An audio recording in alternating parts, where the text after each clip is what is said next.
Tēnā koutou katoa, no mai haere mai ki Pukekohe. Welcome into the Franklin Pool and Leisure Centre here in South Auckland for the Sky Broadband Rapid League. I'm Taylor Johnson. Joining me is Squawford Crystal Ledger Walker. And how good is it, Crystal, that we have basketball Monday through Sunday, sometimes multiple games a day here in Aotearoa. I mean, it doesn't get better than this. Right, if you're a basketball fanatic, this is the perfect month. These are the weeks that you live for. We love all the basketball action. Literally March Madness. Thank you for joining us on your Monday. Nothing else better to do on a Monday evening. Let's be honest. Here are the current standings for the Rapid League. Hawks have obviously played 2 games, a win and a loss there. Nuggets there at the top with the percentage. But look, it's too early in the season to determine who's going to be where. But how important is the Rapid League when it comes to the NZNBL? Yeah, we saw it last year with that 3-way tie going into the playoffs. The Rapid League really did get the Giants over the line to move into the playoffs. So the Rapid League is very important, but important to note that a lot of these teams are missing key pieces. So some of those Rapid League players that we would have usually seen playing have moved up into starting lineups. So it's still, we're still trying to figure it out as the season goes. Speaking of starting lineups, here's the lineup for the Tauranga Whai: Belcher, Thompson, Masters, Lewis and Bazant. A couple of ex-Bulls players in here in Lewis and Bazant. Think that gives them a little extra motivation today? Oh, I think both teams have a little bit of movement going both ways. We have Zion Anderson with the Bulls. He was with the Whai, so no love lost will be lost in this match tonight. Starting 5 for the Bulls: Vanok on the grey, for Miley and Anderson, as you mentioned, who's also in swap sides. And we see that quite a bit, don't we, in the Rapid League and also in the NBL. Players moving from franchise to franchise in search for some extra minutes, whether in Rapid and the NZNBL. Right, extra minutes, go maybe to where their game style or gameplay is suited with other clubs. But it's just great that they have so many options, that there's so many teams, especially around this area, especially with the Indian Panthers now. We saw a lot of local talent in this area get the call up for that squad. So plenty of basketball, plenty of good high-level basketball in New Zealand right now. Mikey Graham, Sam McFadden and Weejay Meningo are the referees for today. And I must say there is no such thing as toxic masculinity when it comes to basketball, because the colours out here are outrageous and I love it. The lavender for the blue, for the Bulls should I say, and for the Whai, the teal and the pink. Yeah, no, I'm loving the uniforms. No colour discrimination with these two clubs. No. We love to see it go out, go bright.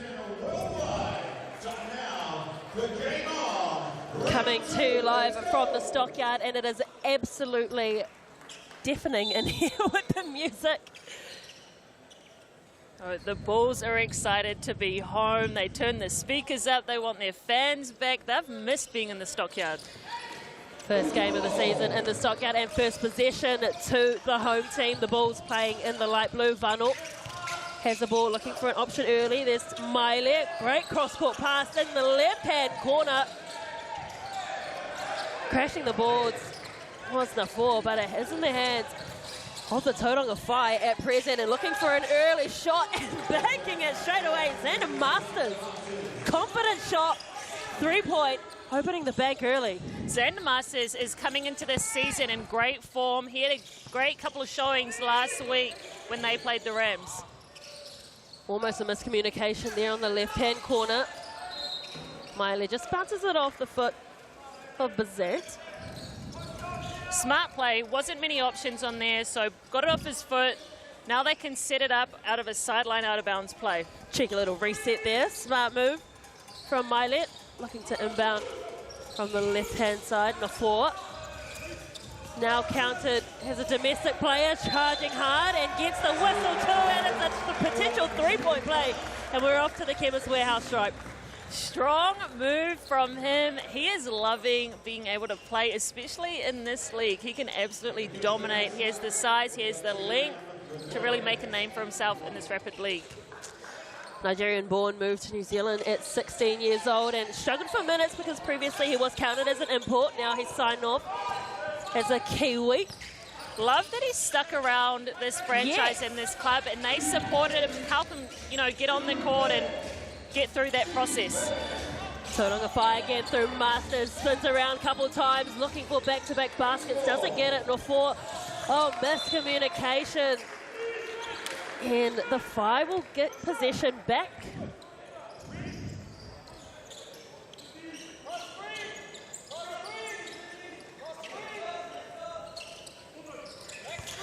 Tui Lewis will inbound the ball. Boucher to Bazant. Bazant using the handles and just glides through, left-hand finish. That's pretty stuff from Bazant. Bazant is so nice. Love watching him break players down one-on-one, playmaking for his team. This Rapid League will be a great warm-up for him getting into that main game. It's a fight underneath the hoop for the rebound, and it is going to be Bulls ball. Bit of confusion, but in the end, it's Bulls. No, 5. Oh, that's a foul even as well. Okay, there we go. Grabbing the wrist.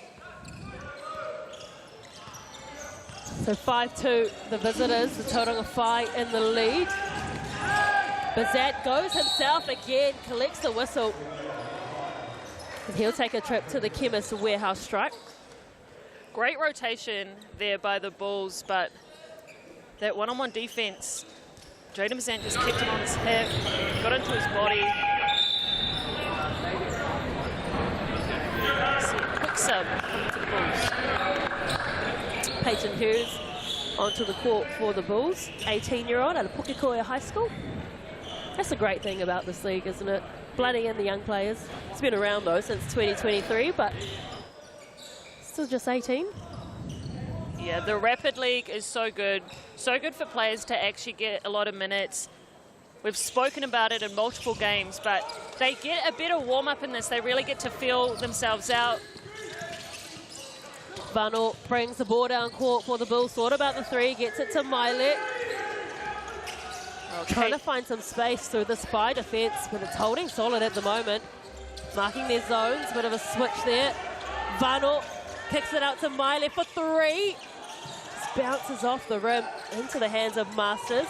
Man, they miss Casey working really hard inside there on a few of those looks. Lewis just couldn't reel that one in.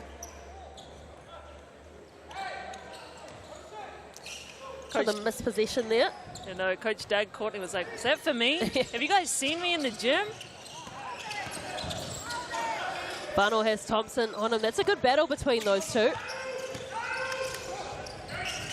Milet has got rid of the long hair this year. All right, going for a different look back in season 2 as we see the 3 ball. Oh, great rebound underneath the hoop, and that's what you get when you're 202 centimeters tall. Yeah, he makes his presence known inside. We saw him with some massive blocks in the Tuatara game, but you've got to put a body on him. He is obviously very tall, but you forget about the wingspan these players have as well. So while you think you might, be able to match them height for height, they put their arms up, and that's some extra length you got to get out of the way. CJ Flavel on to the court as well. Still at Aquinas College.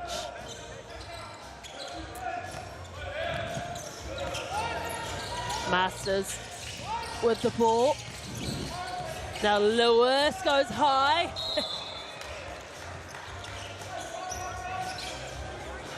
Good defense. Yeah, hard luck and tough drive by Tetui there.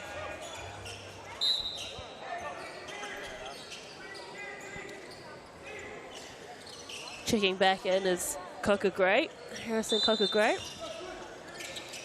The 2024 Bulls Development Player of the Year.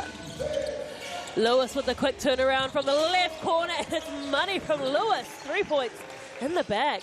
Great play for him. Lost his player when he came out of that cut and came off that screen, but a lot of separation for that 3. Playing with fire there with that pass. He had Boucher in front of him. Jet Thompson going up with the block coming in, and he will get a whistle. Man, they were flying up the court right now, and those Bulls players weren't going to let him get an easy one. Talk about flying. It's playing up tempo right now. Oh, absolutely. There's a lot of hands on knees here. Yes, and this is a fast-paced game. Quick turnaround for the Bulls who played just a few nights ago. Yes. The 5 had a little bit of a longer break. But the Bulls also take it out of you because their defensive pressure is so intense. They don't back off at all. They pick you up full court. They smother the ball. South Auckland, they're not going to step down from a fight. No, absolutely not. And these guys know how to muscle up on defense. Vano goes in the lane. Before again with another offensive ball. Tries to throw it down, but just ricocheted again. Good defense this time by way of the fight. Little no-look pass behind the back from Flavel to Masters. Thompson. Again, he just drives hard and is so good at finding a whistle. Yeah, he is. That closeout was late coming out to him. He made the most of it.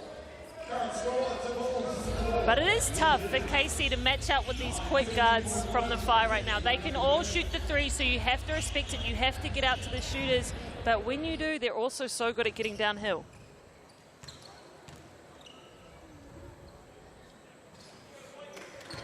Successful trip. Banks the first one, does Thompson. Another one that came from the Bulls. Yeah. These rims are familiar to him. 2 from 2.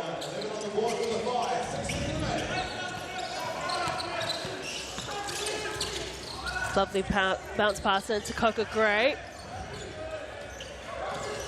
Really nice crowd starting to build here as well behind us.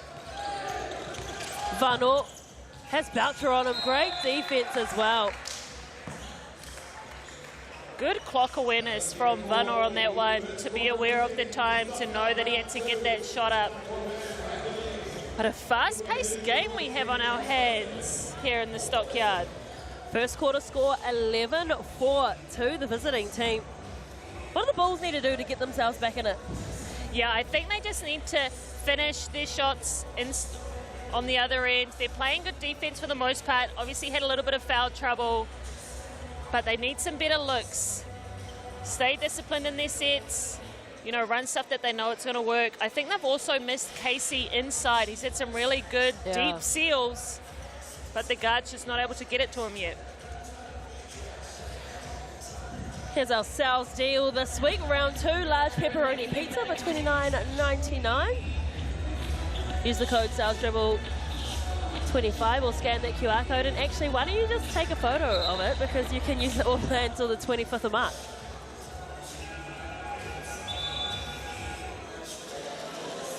Crystal, I must say, though, I love being out in South Auckland for a game. No. The atmosphere is always good. And the crowd is starting to really build. Let's not forget, it's Monday evening. Yeah, no, the crowd is really coming out. This is their first home game. They have a lot of local talent. Yeah. What else? Nobody's doing anything else on a Monday. Nope. Come on. Been living in South Auckland for 5 years. Got to say, never had so much fun.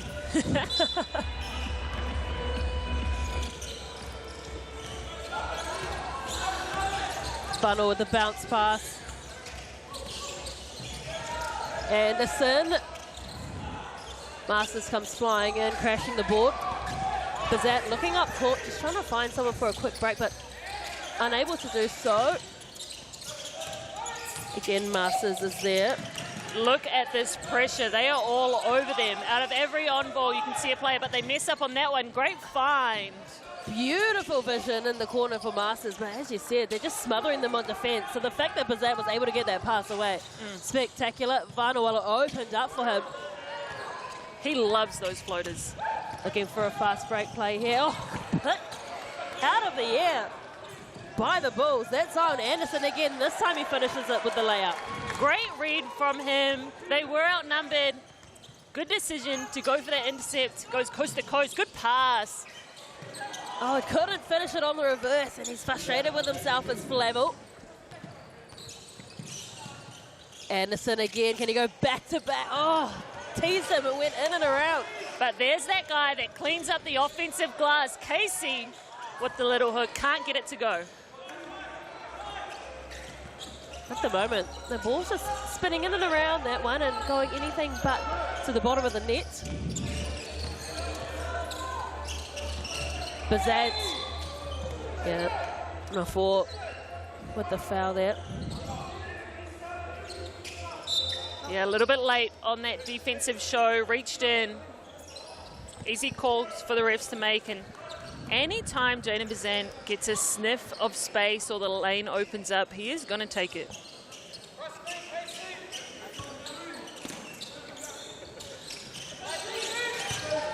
What can the Whai cook up here? Thompson. Yeah, getting another hand to it too. They're just getting in the passing lanes at the moment, are the Bulls. Yeah, great active hands. Coca Gray drives himself, and TJ Flavel was up to the task, but just gave away the foul there too. Coca Gray liked that matchup. Came off very aggressive.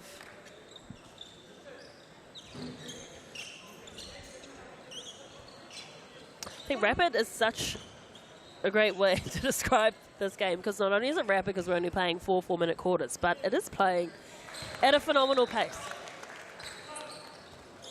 Yeah, if you are a scorer, if you like to play fast, if you like to play in transition, this is the game for you. Oh, yeah.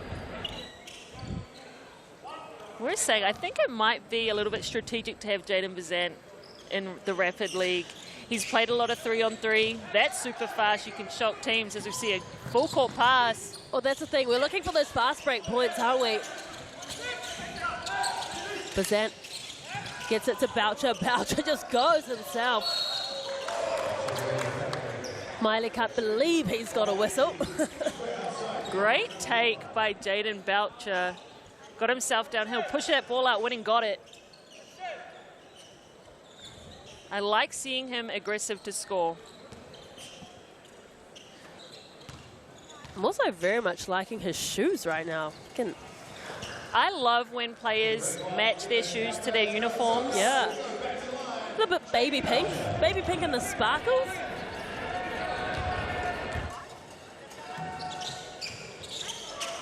Maybe it helps them play a bit razzle-dazzle, you know? Oh, absolutely. Look good, feel good, play good. And looking good right there was Coca Gray. He was hanging in the air. He had a lot of hang time there. There was a solid amount of hang time. Oh, an offensive foul. Good idea to try set that punch screen and get him some momentum going downhill, but wasn't there early enough, didn't have his feet set. That foul on Komoana, and he'll take a seat on the bench for it. At the moment, the Bulls just struggling to score, only shooting at 21% from the field. The Whai a bit better at 42%.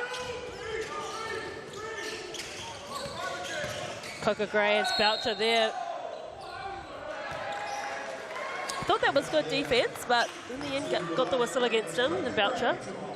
Yeah, the refs rewarding the more aggressive player right now. Coca Gray really determined to get himself into the paint to score. He's just putting his head down and going.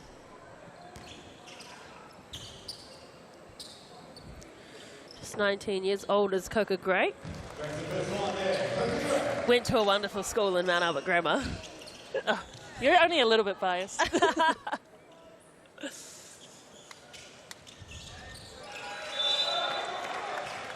Another good trip to the Chemist Warehouse free throw line for Coca Gray. They're just extending their lead. 12-11. Sorry, catching up to the lead, should I say, for the Whai. Boucher is their masters, hanging out in the wings. He lets it soar, and it finds the bottom of the net. Yeah, that was a high arcing shot. Zion Anderson got up for that block. Luckily, Masters had that one up high. Good defense from the Whai there. 15-11.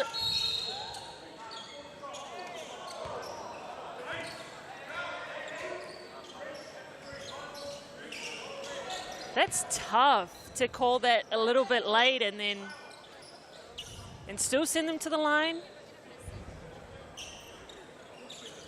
We were talking about it earlier. 3 fouls to get into the bonus doesn't seem like much, but in 4 minutes of play, it does take a little while. And it really happens, but it's happening tonight. We're in the bonus.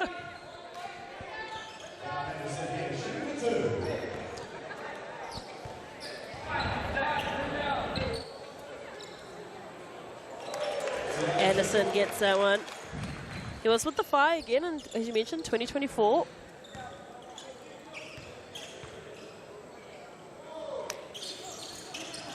Zion Anderson's sister, Asia Anderson, just named to the 3-on-3 Tall Ferns team. He's got the offensive board too. Pukekohe, heavy collision in there with Masters. It's all kosher. Deep three is unsuccessful from Vano. I like the look of Anderson. It's very athletic. Turns 21 in a couple days on the 21st. Oh, very athletic, very long. And a great fit for this Bulls team. Takes pride on defense. Pukekohe goes flying. Oh, that one's tough. He's saying that he tripped him, but I don't know. I think Pukekohe was just running very quickly, and is what it is. All right, got to play. Jay Thompson not happy with that one, though. Got to play what the refs call. Got to adjust. Called a few offensive fouls now. Yeah, quite a few. It's obviously something that they're looking at. You know, sometimes referees go in saying they're going to work on this, and I think perhaps just keeping everyone in line offensively.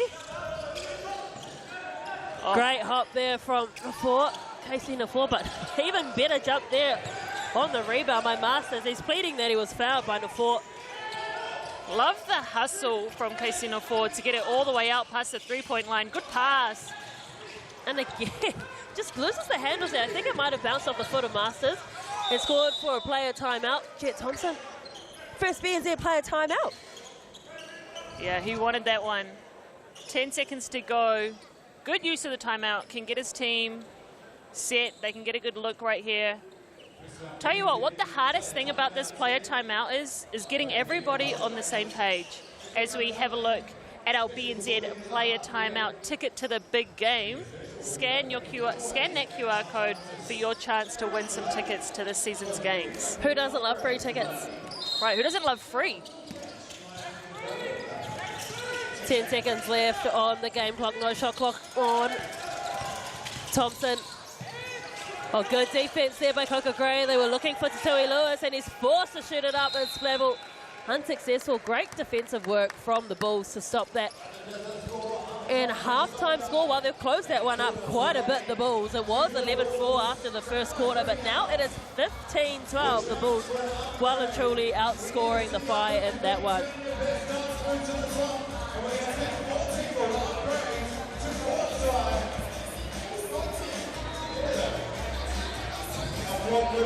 Well, the Whai, they're shooting at 50% from the field. That's good. The Bulls at the moment only shooting 22%, but they're still in the game because they've had quite a lot of shots from the line. Yeah, they've gotten themselves back into this on that free throw line. They've been more aggressive to get it in the paint. Just missed some easy bunnies, turned it over, had some mishandles. But the Bulls are coming back. They outscored the Whai. The Whai only scored 4 points in that last quarter. The Bulls went on a little tear of their own. But it should be an interesting second half as we have a look at our Chemist Warehouse stats. A lot of assists to go around for the Whai. No assists for the Bulls. And steals, check that out. Casey Nafor with 1, Christian Vano 1, Zion Anderson 1, Tatui Lewis and Jaden Boucher also putting in some defensive work. But going to be a big second half. Anyone's game right now, one possession game. See how this one unfolds. You ran through the Chemist Warehouse halftime stats and you're sitting next to me and I did not hear a word you said because it is so noisy in here. But I gotta love the loud music here. It's what makes the atmosphere so much fun. It is, and this place really is like a den. The seats are right courtside. You can hear what the players are saying when they're having little conversations. This is the way you want to watch a game live, when you can be 100%. Right next to the action. 100%. It's a great venue here at the Stockyard.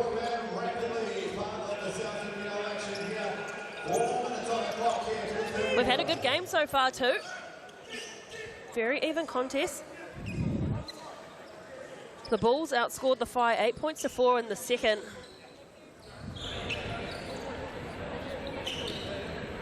Yeah, and that was led by Pukekohe for me.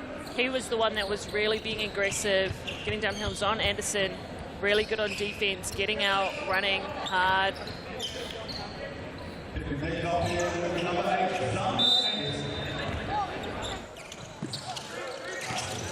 So it's a Whai with first possession in the second half.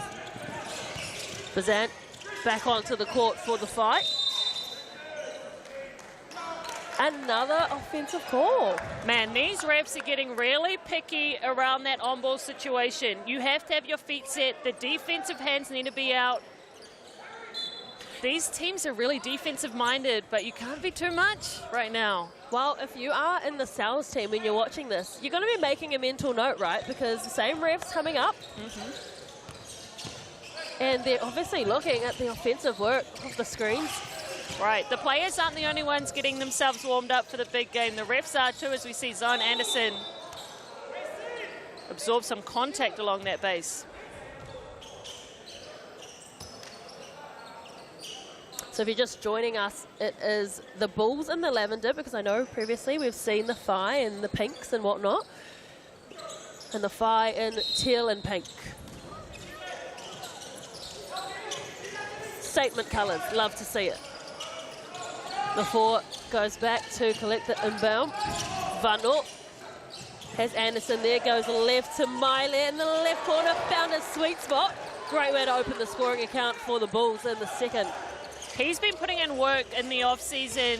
He's really come in. His three-point shot looks a lot better this year. You've got to respect him. It's a bit more aerodynamic too now with the haircut.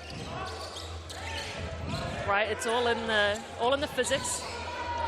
Bazant for the shootout, and that is a lovely high arcing shot, 3 points. That was high, and for the second time we see the Bulls turn the ball over to start their offensive possession. They want to go quick, but sometimes just their own worst enemies. Yeah, a little bit of miscommunication there between Casey and the point guard. 18-15, the Whai still with a 3-point lead. They've exchanged 3-point shots at the moment to start the third quarter. Flavor, well, Bazant, it opened up for him to 4 and behind. Man, he contorted his body for that shot, that layup. He felt Casey coming. I was scared for him when I saw Casey coming. Yeah, Thompson does the best that he can in such a big frame, but the 4 just too big. What a body down low. Nothing Thompson could do. He's unstoppable when he gets that deep. Bazant just showing what he can do. All right, let me just introduce you to what I've got in my bag. Goes for the 3, looking for back-to-back. Tatui Lewis did well to crash the board, but there's no one there for him.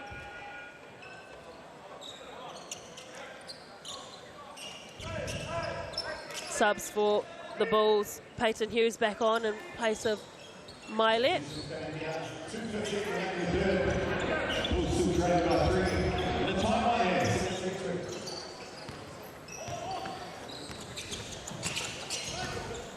Vano, he's played big minutes in this game, has Vano. Yeah, Vano is a great facilitator. Oh, how about that? Welcome to the stockyard, to the fight. The 4 combining with Vano for the alley-oop.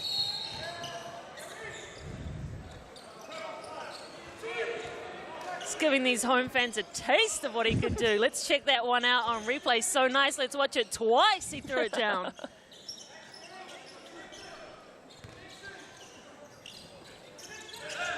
The 4 didn't even really jump too much, you know. He just had a little hop off the ground. Right, it's easy for him. A play like that always lifts your team's spirits as well, gets them a little bit extra motivated. The hustle was good on defense, but equally Flavel got the steal there too. Oh, Bazant just with a loose dribble. It was fouled there. Both teams just pushing the pass a little bit. And yeah, and these refs picking up everything right now. We see Kaimani Koimoana come back in. His sister actually is an athlete. She just won the discus national championship. Oh, very good. Yeah, Tatiana, she works out down there. She's doing her thing in the athletics world.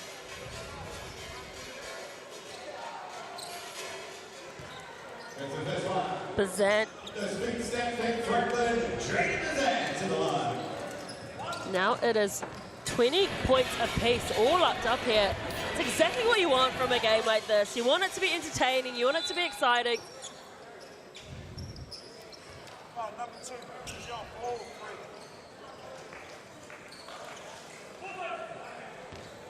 Coach Doug Courtney just asking for some foul clarification.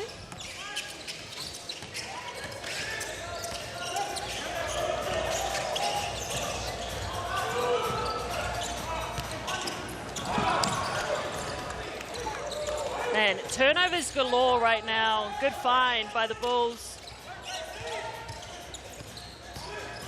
The score is now correct on your screen. It is 22 points to 19 to the fight.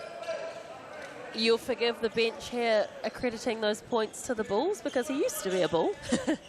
Right, there's like, a little bit of confusion. Yeah, a little bit of confusion.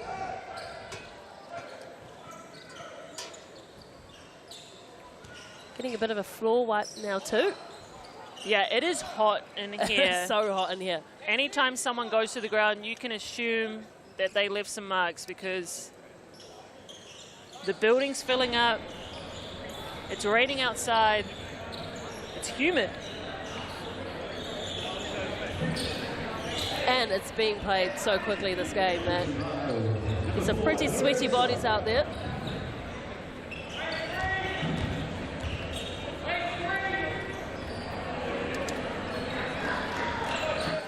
Vano unable to get the first on the Chemist Warehouse stripe.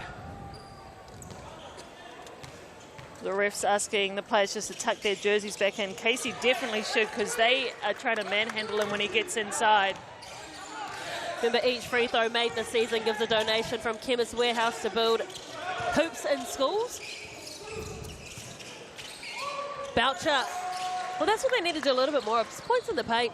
Yeah, nice work from Tetui to get it out of that double. Little creative over-the-head pass. A good floater for Jaden Boucher. Good defense too. Up for the charge. Jet Thompson comes flying in for the rebound. Cross-court pass to Lewis. It was at his ankles. He got it anyway. Lewis puts in the spin move, tries to get underneath. Boucher in the corner for three. Overcooked it. Oh, but he's going to get it back. Oh, great hustle from Boucher. You love to see that as a coach, don't you? You make an error, but you make up for it straight away. Yeah, that's key, especially at elite level basketball. You have to be able to switch real quick. You can't dwell on your mistakes. 8 seconds left in this quarter. 3 seconds. And they get a hand to it, so they will get 1.4 seconds left. Great defense from the Bulls to shock him out of that on ball.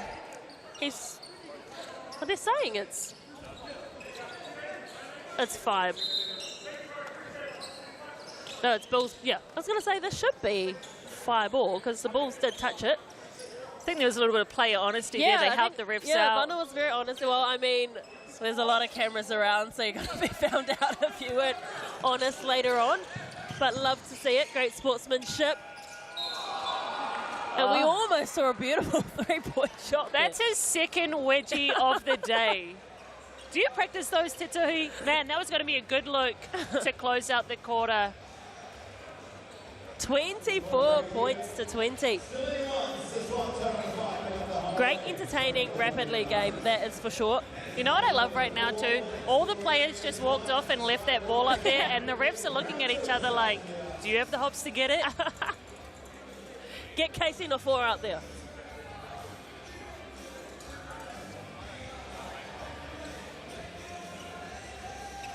Well, Michael Graham's now come over to try and whack that ball out. There we go. Sky Broadband Rapid League means obviously we're here to promote a great deal, $50 a month for the first 12 months if you're after some FIBA. Some quick internet. You're going to need it too because we have TikTok games every Friday night.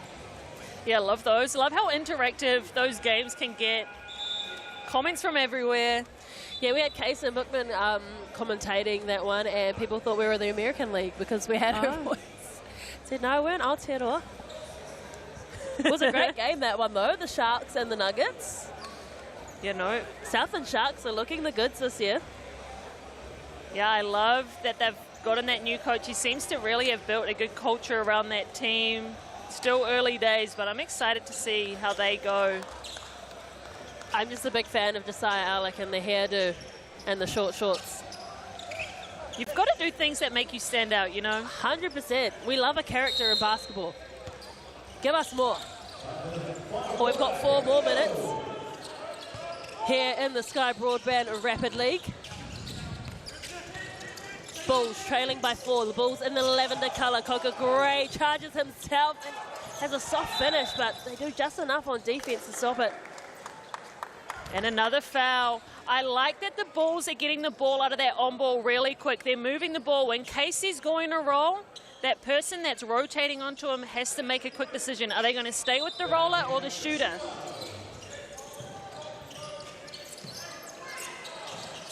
Three-point shot attempt coming in from Anderson. Doesn't get there. Boucher brings the ball up the court. Tatui Lewis uses the screen for a three-point shot. Doesn't get there. Once he gets hot, he is so dangerous. Yeah, he is. He had some massive games last year for the Whai. Vano put his own attempt up there. Great rebound coming in from Flavel. Thompson. Well, there was plenty of purple jerseys back there. Masters back onto the court as well for the Whai. Tries to pop it over Nafor. Just left it a little bit short, but they do collect the foul. Yeah, Zan is going right up against Casey. Both went Turuturua Boys High School, along with Christian Vano. You just saw the hesitation a bit there too when you saw Nafor under the hoop. And that's what you get with that height, right? Like, you're always going to second guess your shot. Yeah, his presence in there alone just makes you second guess all your shots. And that's what having a true big man does. It alters people's shots. They think twice about things, as we see CJ Flavel knocking that one down. Youngster joining the three-point party here at the Stockyard in Pukekohe.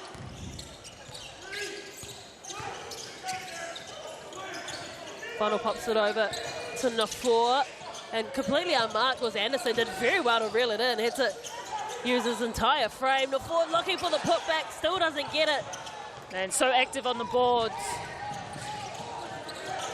Well, both teams have certainly not lacked any effort whatsoever. There's been a complete contest throughout. Bazant for 3, off balance, and that one was well off. It wasn't. He looked back and gave a little cheeky grin to the bench. He recognised, my bad, my bad. He was like, the hoop moved. The fans along the baseline all got scared too, and they saw the ball coming and the players flying at them.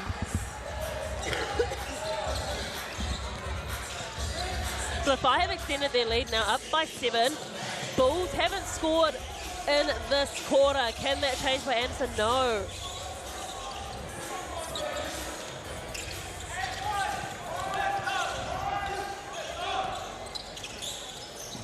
Thompson finds Boucher. Boucher has Nafor on him. Flavel uses the screen well, in and out. That was great pace coming into that shot. He shot out, ready to receive it, as we see Zion Anderson try to make something happen. Great weighted pass there too. The Bulls looking for something, and it drops eventually for Peyton Hughes, first points of the quarter.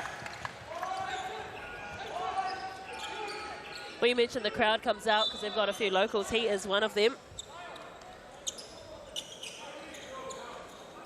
Yeah, you've got to get down, support your locals, support your local talent. Yeah, I've seen quite a few players here. I saw Jimmy Tupou, who plays currently for the Chiefs. Used to play for the Blues. So cross-code support happening here in Franklin. Oh, great find for Boucher, but Nafor was there. Made him second guess it. Usually we see him put those ones up. Bazant, oh, big challenge coming in from Nafor, and it's a potential for a three-point play. He never second-guessed himself. I've been saying it. I love Jaden Bazant's game. He is not scared. He is fearless getting himself to the rim, and he's so creative at the different ways he finishes.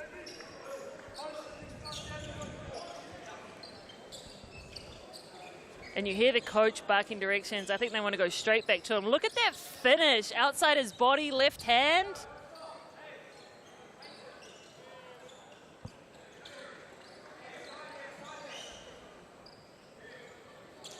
Swiping up the floor. Minute 19 left. I have seen scores. 7 points. You know, we can definitely see 7 points in a minute 20. Both teams still have the BNZ player timeout. 7 points is totally doable. Jaden Bazan will surely stretch it out to 8 right here. Does just that.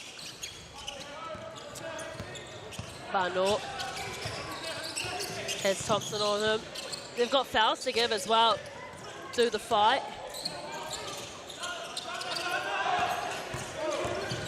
Bano goes hard and goes straight to the hoop. That's tough work from Bano. Yeah, good angle to get that shot up off the backboard.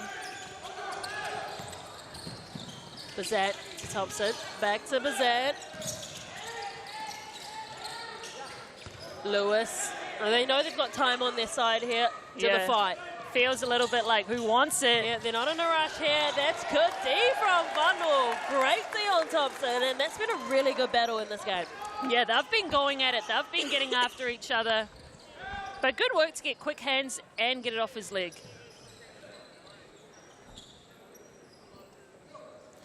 43 seconds left on the game clock.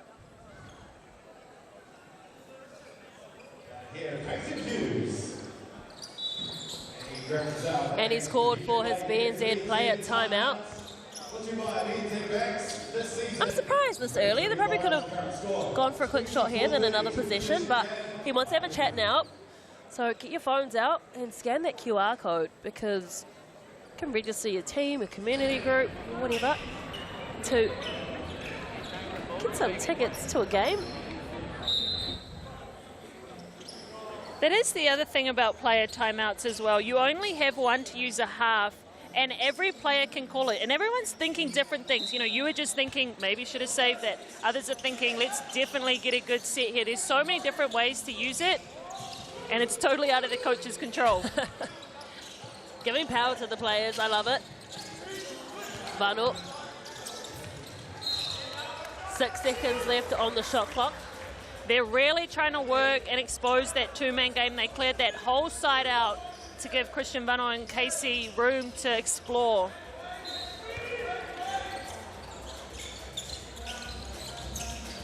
The 4 has the ball. Shot clock's back at 10. Vano lets it fly, knocks it down. We have a game on our hands. 3 points. That was a deep three. He was like a meter off that three-point line. Didn't hesitate for a second. Certainly stood up. He's got 112 rapid points last year in 14 games, so we know he knows how to score.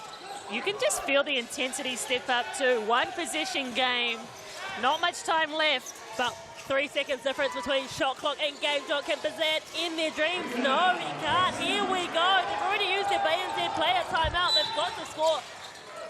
They had the foul to give. Potentially a really smart foul. He was getting downhill. Now that foul gives his team time to set up their defense. They can look at what set the Bulls are going to get into. It's going to be an exciting end to the game.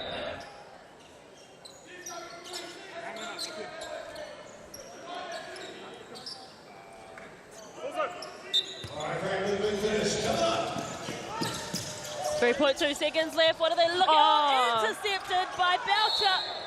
He calls for the BNZ player timeout as the ball is knocked out of his hands.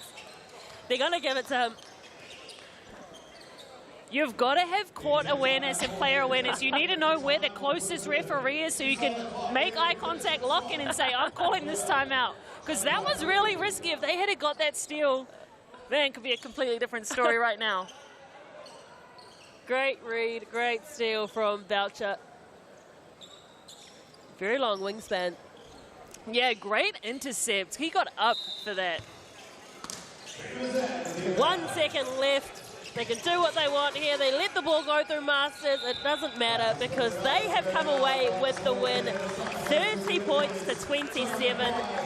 What a phenomenal Rapid League game that was. And if it is a taster to what is to come in the Sal's NBL game, then I cannot wait. Yeah, I'm excited to see what comes up. That was a very defensive-minded game. They were getting after one another. We're in for a treat tonight. 100%. Cannot wait. Here's some of the Chemist Warehouse stats. Talk us through these, Crystal. Oh, there his name is, Jaden Bazant. He was smooth, silky, finished in multiple ways. He had 12 points tonight. And in case in a four, he is so hard to stop inside when they got him the ball. He gave us a show. He had 8 points. Masters was also good tonight, and on the rebounds as well, had 7 to his name. Led the game there. Case in a four, 6 rebounds. But a lot of those tips we missed on the offensive end, he was in and around everything. Assist, Christian Vanor, the floor general for the Bulls, had 3. Jaden Bazant and Tutuhi Lewis on the Whai side. They had a lot of playmaking stuff happening. They had 2 assists each, in case in a four, with 1 block. Steals, Christian Vanor. Plenty steals in that game. Yeah, Jaden Boucher arguably had the seal of the game with that last one in the end. But man, defense, defense, defense. Defense wins games. I'm sure we're about to see a lot more of it in this next one. Do not go anywhere because coming up after this, we have the South NBL game for your Monday night. It is the Northern Group Tauranga Whai coming up against the Logic Franklin Bulls. We will see you very shortly. Get yourself a cup of tea and settle down because we're going to have a great Monday evening. We'll see you soon.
Basketball Association, Health Teams, Monaco Sports, Boat New Zealand, Craftsman Factors, NW Insurance, Port Nelson, Smith and Son Pukekohe, and Pukekohe Princeton.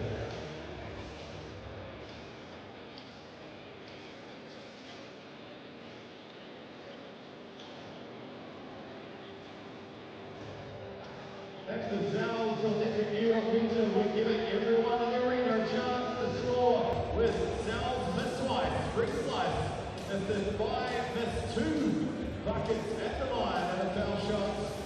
We're going to unlock a code. It's going to be shown to you on the door on the way out. So you're going to make heaps of noise on the fire at the line there to make sure that they miss 2 in a row. And that'll unlock a buy one, get one free, the pepperoni or cheese for tomorrow. And a Sal's Pizzeria near you, one up the road, of course, Jittu, one up the top as well, Pukekohe, thank you. Check that one out on your way home.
Tēnā koutou katoa, no mai haere mai ki Pukekohe. Welcome into the Franklin Pool and Leisure Centre in South Auckland for the Sal's NBL, aka the Stockyard. It is good to be here for the Bulls' first home game of the season. I'm Taylor Johnson. Joining me is Tall Fern, Crystal, Ledger, Walker, and I can barely hear you when you sit next to me because this is such an electric atmosphere.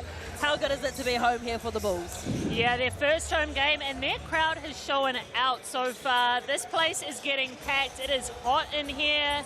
They're excited to see this team that is undefeated right now, 1-0, taking down the Tuatara just a few days ago. It's a big score in that game too, wasn't it? But make sure you get amongst it as well. Get your phone out, scan that QR code, and vote for who you think is going to win. Join in on the fun, and a lot of people backing the Bulls at home, despite the Whai, with a really big win. Yeah, they knocked off the Rams. Both of these teams knocking off both of last season's finalists. Big statement wins for them. Yeah, the Whai took down the Rams at home, and it was a game. They dominated that whole game from start to finish. They'll be looking to bring and build on that momentum here tonight. Let's take a look at the ladder as well, and it's too early to tell. I saw the Southland Sharks, Crystal. They were very, very good against the Nuggets, who obviously still don't have all their imports back as well. But what do you make of this? I know it's very early days. Yeah, what's standing out to me is the Hawks are 2-0, led by the Kiwi youngster Jackson Ball. Now, we can't talk about him enough, right? Rising star of the league, MVP of the league right now. Man, he is showing out. He's putting his name out there. And we see some teams that some people didn't expect to take some L's. What about that double overtime game between the Saints and the Airs? Yeah, round one of the Sal's NBL certainly did not disappoint. We are round two, and we just saw a phenomenal Sky Broadband Rapidly game beforehand, a 3-point win to the Whai. These are the upcoming fixtures. As we mentioned beforehand, there is basketball every single night of the week. Tuesday, we've got the Airs and the Jets. Wednesday, the Whai back it up against the Nuggets at home. The Giants will then host the Saints. They cross the Tasman, and the Panthers have the Bulls. That's a South Auckland battle. Looking forward to that one for sure as well. Yeah, the Bulls getting all these teams in the area. They're letting everyone know. Going to be the Kings of Auckland soon. They're going to get over the Panthers first. And also, don't forget, on Saturday, it's the Rams and the Sharks. And then on Sunday, 3 games for you. The Bulls, Hawks, Tuatara Airs, and the Panthers up against the Jets. Let's see the home starting 5 for the visiting team. Jones, Parrot Hunt, Besto, Zana, and Hopoi. And who are you most looking forward to seeing tonight? Who's been impressing you? You did this game last week. Yeah, Hopoi was big in their game last week. Went up against Tui, a more experienced big. But he didn't back down by any means. He had a great game. I'm looking for him to be big again tonight. See if that game really was a statement piece of his. If he can do that back-to-back, build some consistency this season, he'll be massive for the Whai. You caught up with their head coach, Matt Lacey, beforehand. Let's hear what he had to say. Yeah. Ready? Cool. Okay, you're coming... Oh, good. Okay, you're coming into tonight...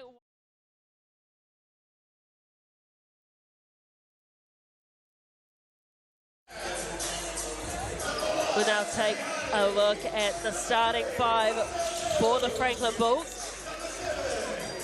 First home game of the season.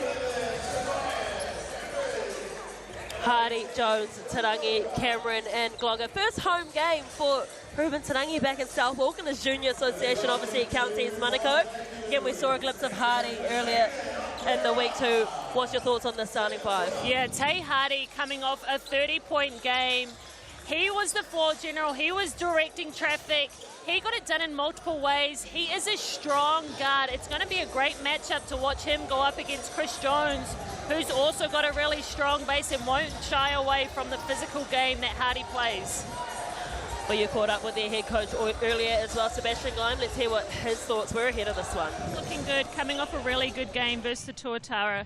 You spoke a lot about the style of basketball, your culture that you're building here in year 2. What type of style of basketball do you need to play for your team to be successful this year?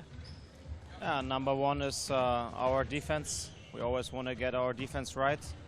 It's also how we train, very intense. And on offense, we look for collective basketball. We try to keep it very simple. And we take always the how we play against something over how much we or what we play. So, yeah, the quality of the details is a huge emphasis from my side. And then the Fire also coming off a big win versus the Rams. What did you think about their game and how did you prepare for this game tonight? We had not so much time. We had just 1.5 sessions, plus David O'Quara is new in our team. So we focused a little more on the big picture. But we know, and you can see their second year, they play better than last year already. So they're a very dangerous team, very fast. So we have to keep them in front and create our chance to win. Cool. Thank you so much for those insights. Good luck tonight. Looking forward to this matchup. Absolutely, both teams, as you mentioned beforehand, coming off great wins, upset wins at that as well. Both be looking to really stamp their dominance on the competition early. And as we mentioned, how good that we have basketball every night of the week. Talk us through this Chemist Warehouse head-to-head, Crystal. Yeah, we see these teams both shooting the ball relatively well, around that 43.4. Look at that, that is really close. 43.4%, 43.5 for the Phi. Free throw attempts also pretty even. 3-point percentage even as well. The import clash between Tay Hardy and Chris Jones, I spoke about it earlier, is the one to watch. Both of them really directed traffic last game. They controlled the game. They controlled the pace of the game. We'll see who can get the better one out of this matchup tonight. Import clash in Hardy and Jones.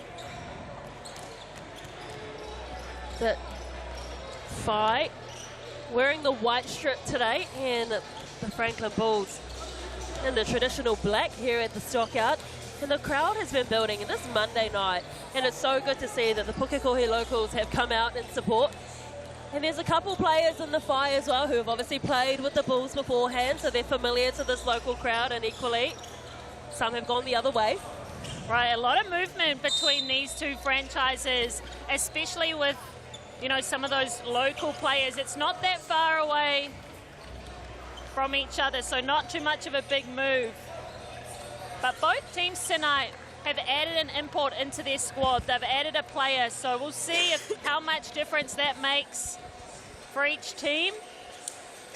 That's certainly something that you noted as well in the Rapid League, is often we would see quite a few more players feature in the Rapid League, but because we're slow on some imports arriving or people still involved in the ANBL or injuries, that we haven't seen the biggest lineups to start the game and to start the season.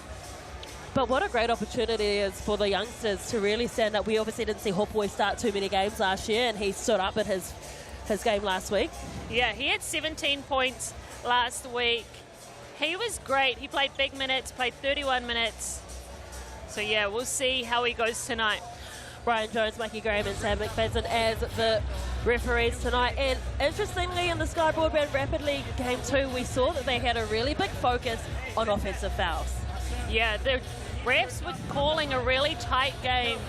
They were calling all the ticky-tack stuff that you might get away with sometimes, but not with these refs earlier. So hopefully the main players were sitting out when they were supporting their teammates, were watching that, took notes, and come out ready, because a few of these players, you know, are really important, and they can't afford to get into foul trouble early in this game. It is going to be a juicy game, that is for sure. Both teams just getting in their last words. What do you think is being said by the coaches in these little huddles, Crystal? Oh, they're wrapping them up. They're saying, get up for this game. This is a big one. These wins early on matter down the stretch. It's important that these teams are building on what they've practiced all pre-season, that they don't fall into bad habits, that they're putting out what the coaches expect, what they want to run. Sebastian Gleim has spoken about it already in his first few games. He's building his culture. They're building their identity. They're focusing on themselves. You mentioned Tay Hardy, 30 points in his first game for the Bulls, but equally you've got to give some love to Cruz Pereira Hunt. scored his career best 27 points against the Rams in round 1. What a way to start the season. Yeah, Cruz Barrett Hunt had a complete game. 33 minutes, he had 27 points, 5 3-pointers, 100% from the free throw line, 6 rebounds and 4 assists. He really put it together, and this year he'll be looking to find more consistency.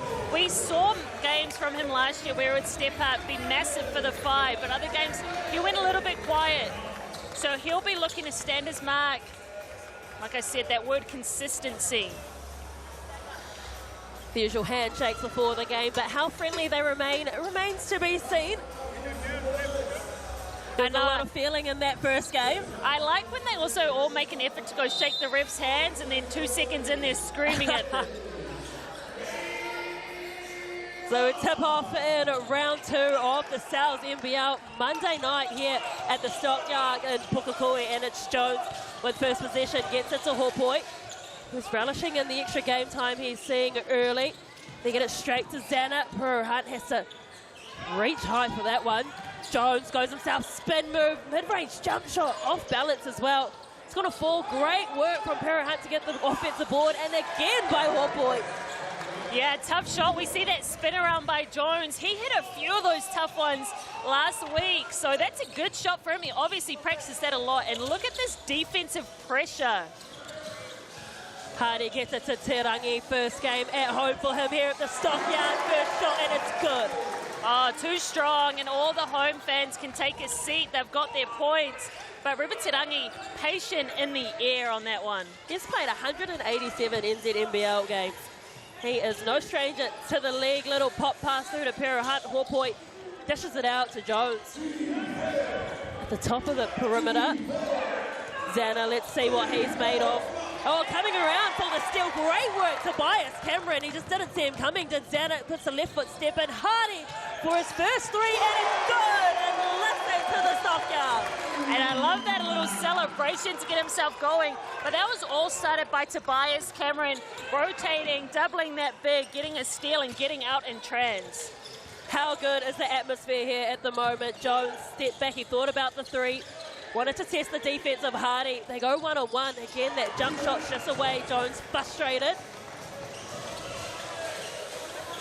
Tauranga slows it down, just waits for his teammates to arrive. Bit of jersey grabbing there. Again, Tauranga goes around Hopoi. He gets the whistle. He is just so poised and patient. When he came off that on ball, kept his defender on his hip, let his roller get some room, and he's creative at the end of that play. I know we're only a couple minutes into this game, but the crowd is really into it as well. Yeah, we're right in the thick of it, between the crowd, between the court. We can feel the heat. This crowd's excited by the team that the Bulls have put together this year. First trip to the Chemist Warehouse stripe for Tauranga. He's got the first one down. And each free throw made this season gives a donation from Chemist Warehouse to build hoops in schools throughout Aotearoa. So Tauranga helping build hoops for young schools, knocking those 2 down. Oh, he's a vet. He gives back to the community. We like to see it. As I mentioned, the 5 playing in the white, the Bulls in the black. Hunt off the back of a career best performance. Hopoi overcooks that one. Looking for a fast break was Marcel Jones, but Hopoi was there. Hardy. Oh, Jones tried to get there. Marcel Jones this time. Oh, lovely floater. Just gliding in the air. It's like he's done it before. Man, Marcel Jones, a lot of experience for this Bulls team. A lot of experience in general, Marcel Jones, 39 years old, still kicking it around like a youngster. We missed him last season. He was over in Lebanon, I think, playing. Real veteran of this league. Shot clock down to 2. They need to let this one go.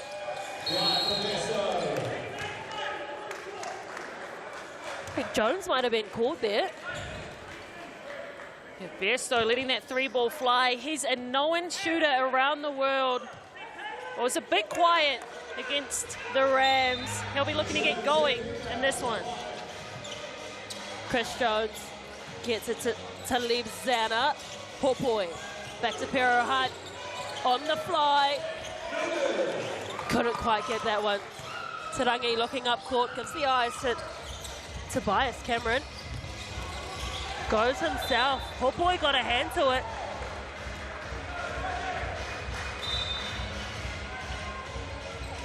Oh, and it will be 5-ball. Bull's not happy about it. He said, you pointed that way.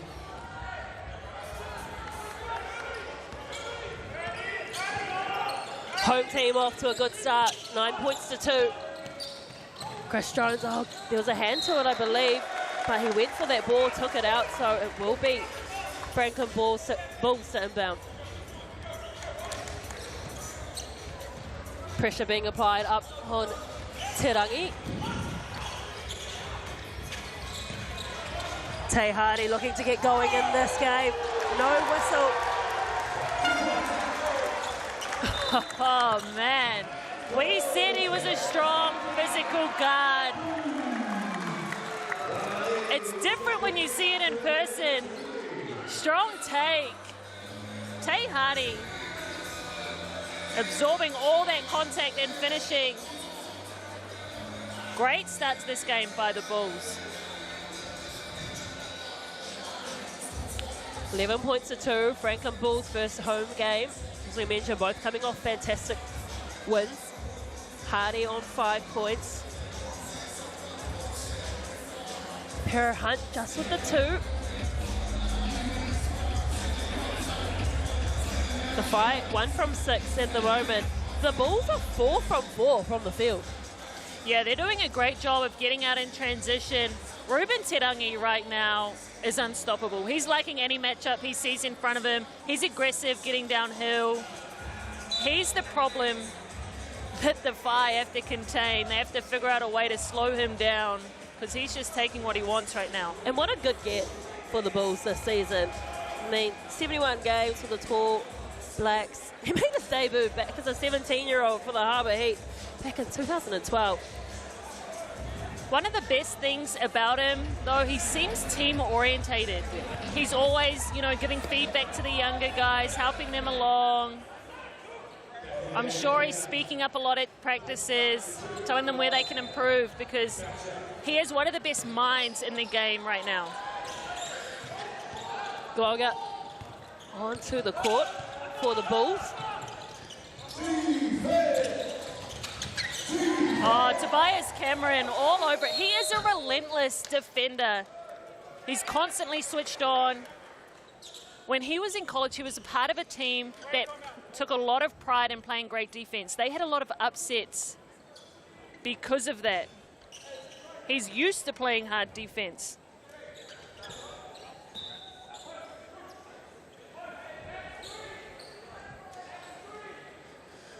Just getting a ball wipe here.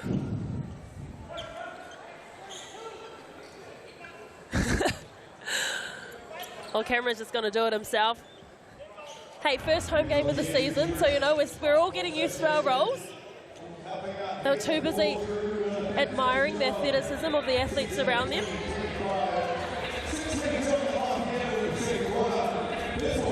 Give him a little high five to go off. Best seat in the house. Oh, Mikey Graham's not happy. One more wipe, please. It's right in Mike in his zone. Hey, basketball's nothing without the volunteers. We very much appreciate everyone involved. But back to the game we go. The Whai really needing to pull trigger soon. Only got 2 points in the first 4 minutes. Not going to get it again, though. Para Hunt with the putback, and that's 4 points for him. Yeah, great little turnaround hook from him there. But good decision by Hopoi when he caught it down low. We see Gloga. Yeah, height mismatch, if any, going up against Para Hunt. Para Hunt did good on defense. Tobias Cameron, though, he just works so hard on both ends of the floor.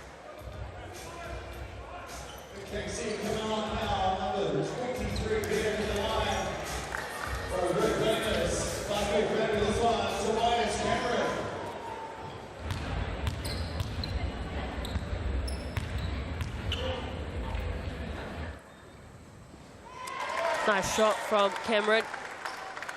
Again, the Bulls have just got a healthy lead here. If you're the Fire, what do you need to change up? How do you stop them? Yeah, they need to play better defense, really take care of their possessions and finish possessions. Cruz is the only one on the board for them right now. Need to get some other looks. We see a lot of pressure on Hardy. Great rebound there from Hopoi and Nafua onto the court as well for the Bulls. He had a great game in the Rapid League, really dominant in the paint. Chris Jones looking for an option. Right there is Boucher. Oh, right intention, just the execution was a little off, but Boucher also, well, he helped to win that Sky Broadband Rapid League game with a brilliant intercept. He's on the court now, and again, the Bulls have the chance at second chance points. And again, who's there hustling other than Tobias Cameron? Right, he's feeling good. He's moved a little bit closer to home coming up from the years. He's got family out here. The Camerons are well known up north. Absolutely.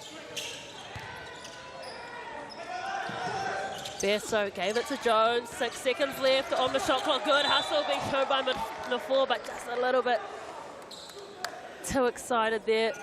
Dropped the shoulder. We've spoken about it a lot already, but this defensive pressure just can't be spoken about enough. He pushed him off that on-ball. When Carter Hopoi came to set that on-ball, he didn't even hit anyone because Tobias is right up in on that point guard, pushing him off the screen. Marcel Jones subs out for Oquera. All 208 centimetres of him. He'll be there to protect the paint. That's for sure. Pero Hunt for 3. And there's his first touch for Oquera with the rebound. That's a good look. You just can't get it to go down right now. Hardy stepped back, thought about it, decided to dish off to Cameron. Cameron has Pero Hunt on him. Thought about the deep two, back in the hands of Cameron. Floats that ball, just so nonchalant. Great read, good poise coming off that. Took his time to get into his floater, and the crowd is getting into it. A momentum shifting turnover for the Bulls. Or is it? It's not.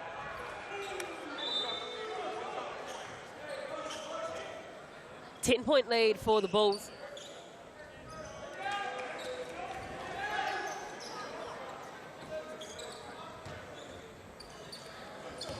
Besso has ball in hand. You played a bit of basketball with his sister. Oh yeah, she was a bucket. Their family is well known as a basketball family, giants. They're all so tall. His brother has NBA experience. His other brothers won NBL championships. Hopoi and Nafua go toe-to-toe in the paint, and this time Hopoi comes away with it, and it is a trip to the Chemist Warehouse strike. I like that from Carter, getting himself downhill, being on the front foot, not letting that defensive pressure push him back. That's what the Fire need to do more of. Get themselves downhill, make these refs make a call. His first quarter's just lost a little bit of its sting.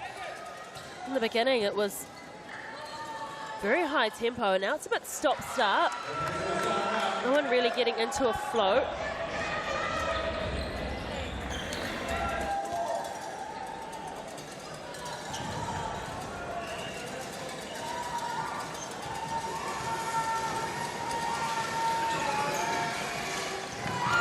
Hopoi with a successful trip to the Chemist Warehouse stripe, and there was bodies on the ground. Boucher and Nafua just got in a little bit of a tangle, like they did in the Sky Broadband Rapid League game, which was won by the Fire, 30 points to 27. Very close game. Yeah, tight game.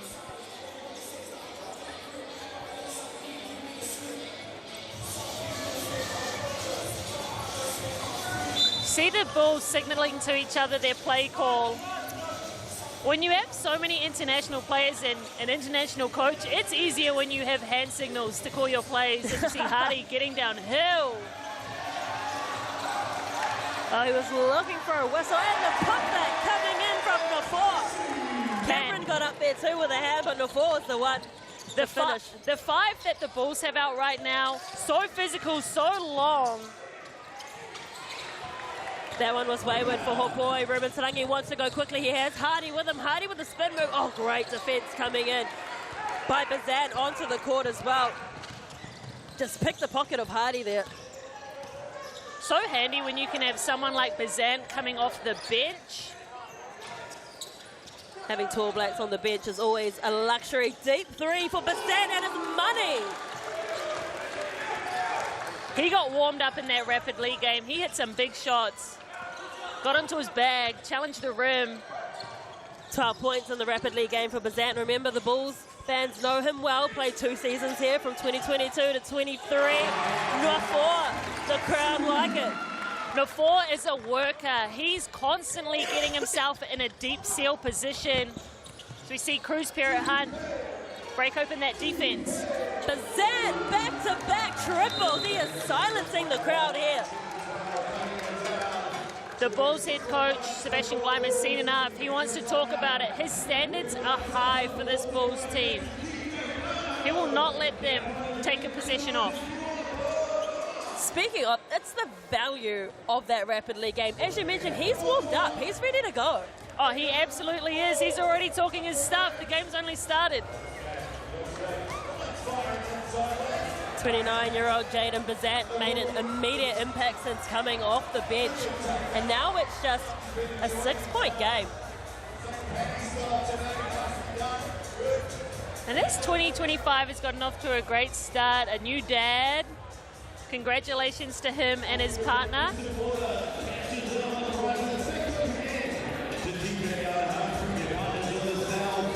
Again, the Bulls shooting very well still, 58% from the field. 4 from 14, 28%.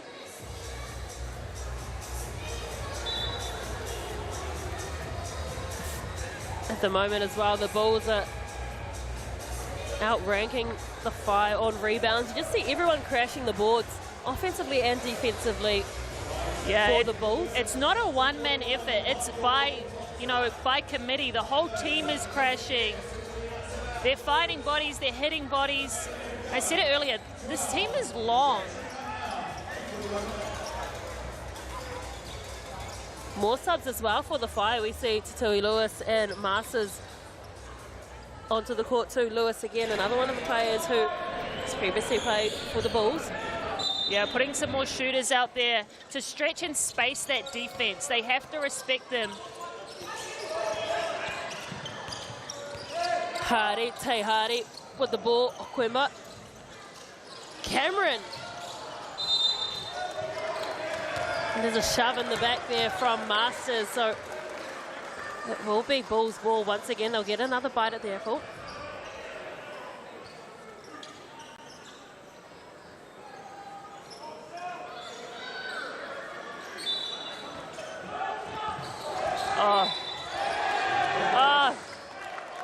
Man, too easy for Tobias just to get that seal inside like that.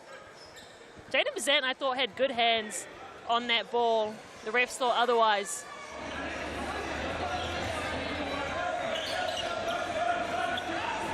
Just a little committee meeting happening between the Bulls players.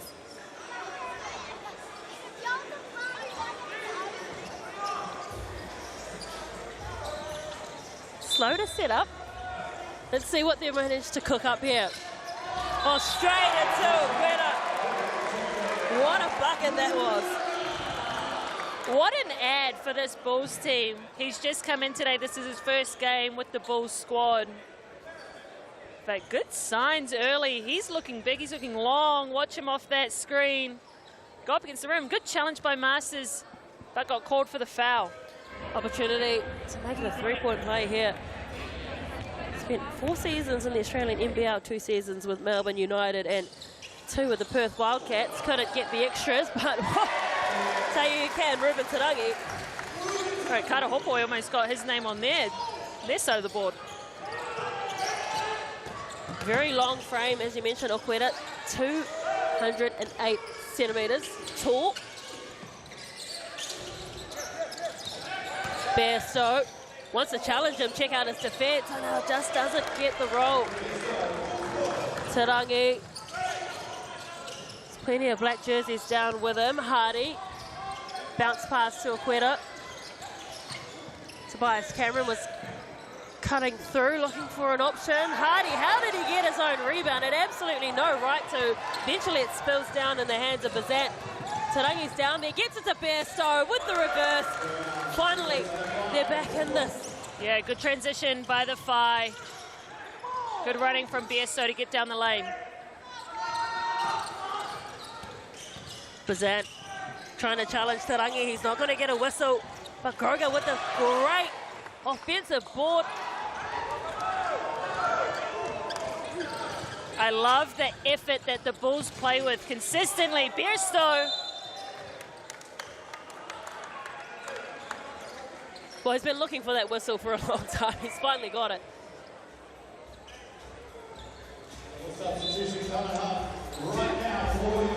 More times than not, the refs reward the more aggressive player, especially when it's a 50-50 call. Bairstow getting downhill, getting himself to the free throw line, and hopefully he'll see these shots go in and give himself some more confidence.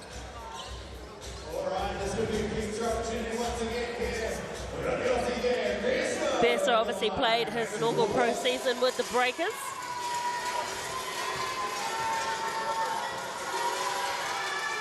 Plenty of noise here as well in the stockyard to try and put off Bairstow. Young 24-year-old, Brisbane born. Let's go!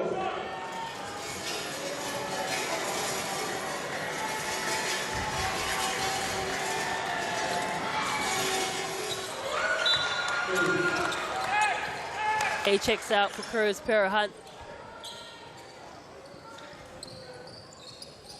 They're 100% from the free throw line. They haven't had many opportunities. Not drawing much whistle when it comes. Yeah, this Whai team is going to have to play tough tonight if they want to come out with the win. This defense isn't going anywhere, but they can't shy away from it as we see Anderson on the drive. Zion Anderson also had a great rapid league game ahead of this. Masters gets up high for the rebound. Pera Hunt looking for an option. Bazant waiting down on that right-hand side. Chris Jones also back onto the court for the fight. Masters gets that pop past to Zana. Harrison Cocker-Gray did enough to disrupt. The rotations right now for the Bulls looking really good. 30 seconds left in this quarter. Anderson comes in to help. Gets it back to Hardy. It's about 7 seconds difference between the shot clock and the game top. Okwera has Pera Hunt on him. Great work on defense from Pera Hunt, considering the big size mismatch. And again, does just enough to block the vision. So 8 seconds left in the first quarter. Bulls up by 6. The Whai wanting to cut down this lead, going for the three-point shot. Misses, so the 6-point lead will remain 22 points to 16 in their first home game of the season. The Franklin Bulls lead the Tauranga Whai. Now, thanks to the New York Pizza, we're going to welcome out a couple of special guests here to take on.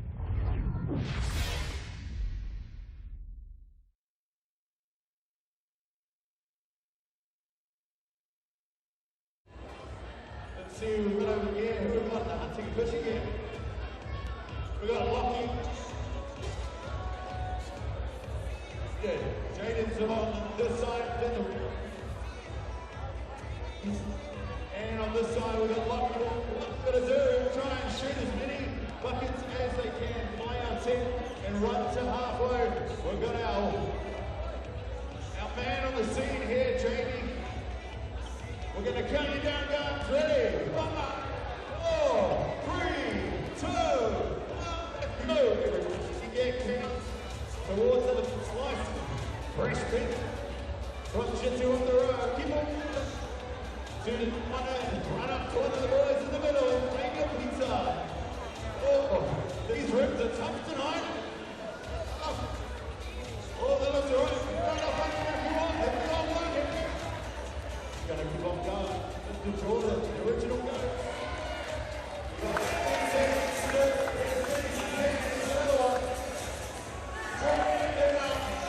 Oh, he's up to the halfway run. That's all right.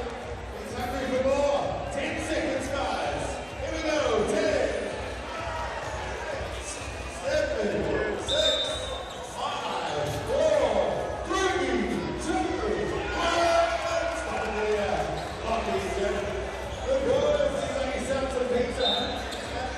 Nau mai hoki mai, welcome back to the NZNBL round 2, kicking off with the Bulls hosting the Whai.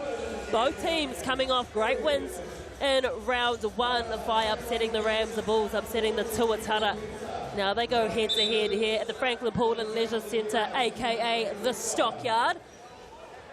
Bulls with a 6-point lead.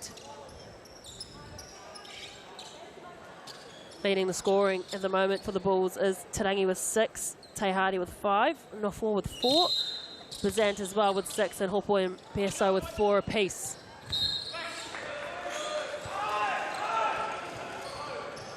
Good hands by Jones to get that tip. And the Bulls bringing some more attention back to help Hardy out.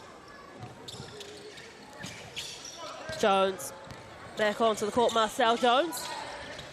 Back in the league this year, Te Hardy has Chris Jones on him, 2 Jones on the court, 1 on each side, and it's good hustle work coming in from the Whai. Chris Jones getting after it.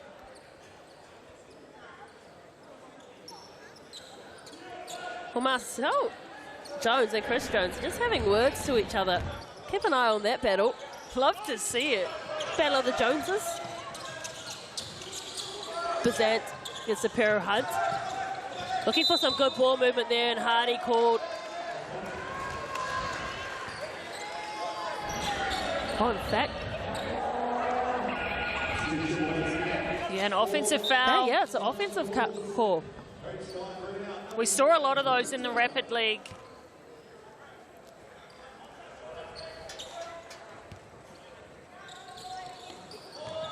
Interesting that Tarangi's running the point and they're getting Hardy more off the ball. Hardy tries to find Gloga under there. Oh, just spins eloquently out of the defense, fooled everyone, and it opened up for him. As soon as Hardy came off and saw that Gloga had that mismatch, he knew he was getting the ball to him. Masters to Jones, wants to go ahead with Hardy, and they do well. But it might have been Anderson with a reach. Look at the collapse from the Bulls on that drive too. 4 Bulls players around him when he got into the paint. Goes against Hardy, actually, the foul. Tobias Cameron back onto the court. He has been hustling hard in that first quarter on defense and offense. Yeah, he's just so competitive. Growing up in a basketball family, obviously, his brother Flynn Cameron, I know they were battling the whole time they were growing up with everything, not just basketball. Speaking from experience with your sisters, no doubt. Just trying to open up and create some space out of the fight, using the ball. Masters to Pero Hunt with the fake and then goes himself. Bounces off the rim, so Marcel Jones brings it up. Gloga running hard, wanting it. Tarangi has Bazant on him. Again to Gloga, they're going to do that move all day if you allow them to. And there's a heavy collision between Zana and Gloga. I like the reads Gloga is making right now.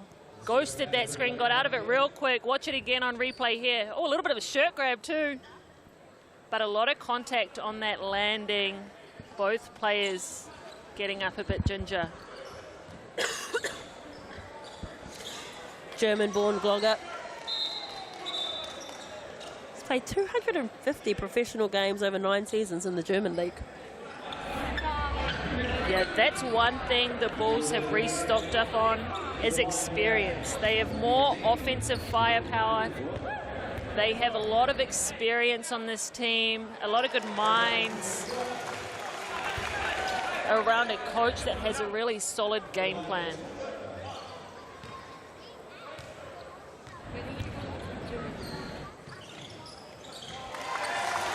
Successful trip. Remember, every free throw made from the Chemist Warehouse stripe goes towards putting more hoops in schools. Bazant to Jones again. Bazant back to Masters. He really is the maestro of this team at the moment, is Bazant. Cameron hustling on him. Zeta finds Pero Hunt in the right-hand corner, and another made 3 for the Whai. They're getting some good success outside the perimeter. Yeah, and the Whai getting after the ball in the full court. Bazant a little bit too much. But they're going to have to make those shots. They need to make the wide open shots because they're not going to get any easier. They had quite a few good looks in that first quarter, as we mentioned, but they just weren't able to capitalise. The field goal percentage has slowly crept up to 27%, but it was looking quite dire beforehand. Tauranga, oh, great drive by Tauranga, just simple stuff. How good is he? I think they almost expected him to do something different, and when he went with the simple game, they all just backed off him. Right, but it's his... Oh, great charge, great take by Tobias Cameron. He led his team in plus-minus last game, and it's no surprise because he does things like this. Look at him get his feet set, takes it right in the chest. He was there right on time. Zana not happy about it whatsoever. He's already on a couple fouls now, and he will take a seat on the bench. That's a big loss for the Whai. That's a lot of size going out of the game. Well, they check in Hopoi as well, who certainly not short on size.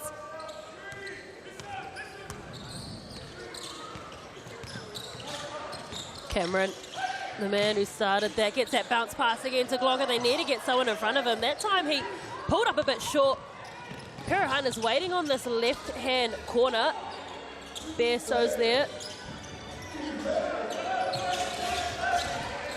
Jones gets it to Perahan. Bearsto thought about the three, gave in. Jones, 6 seconds left on the shot clock. That one is touched by Zion Anderson. They get another opportunity here. 1 second to get a shot. Great tip by Anderson to get out to that one because they were scrambling. He played for the Whai in 2024. Another player to make the switch. We see a lot of movement between franchises in the NBL. Looking for the quick release. Hopoi off balance and well off the target. Way to give it a try. Try to get it over the backboard. Would have been crazy if it went. Whai still can't get themselves back into it. Down by 9. Really needing to chop down this lead. Cameron has Jones ahead of him. Great defense by Jones, just getting a hand to it. Caught Cameron off balance. Hockey ball off! Alley-oop! How about the combination? Hopoi throws it down. Great connection. Let's watch that one again on replay. Jones pushing the break, gets it up to Bearsto.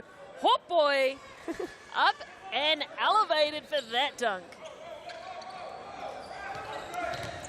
They were writing the script earlier. You could see them giving each other the eye. Hopoi gets a little knock on the chin there, but Glogger makes that one look easy. Beautiful entry by Tobias Cameron.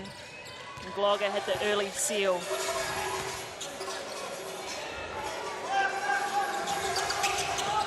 Jones waited for the screen of Hopoi. Masters, it's a high shot, but it's just short. Smart screen by Bearsto to get in on that defender so they couldn't rotate to him. Going back to Glogger. Cruz playing the best defense he could.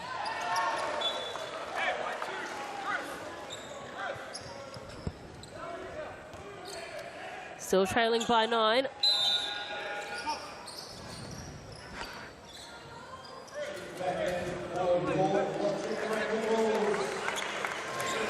The Bulls at the moment have 22 points in the paint.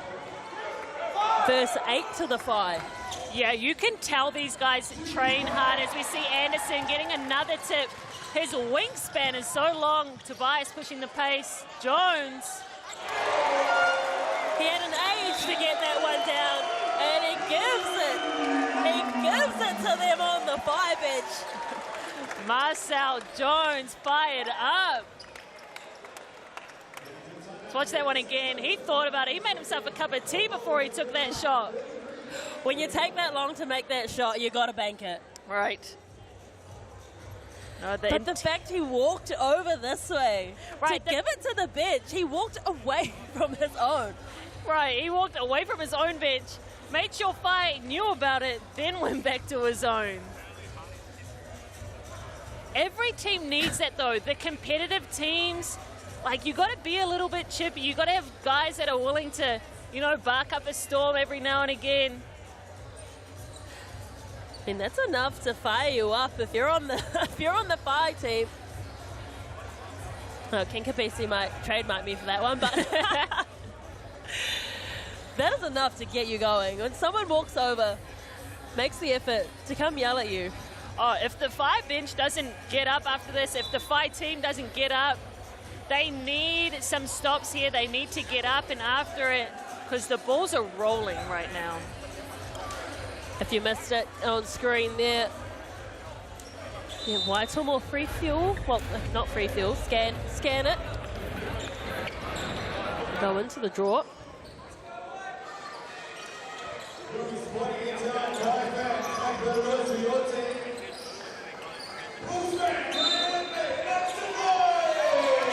Lead is now 12 to the Bulls.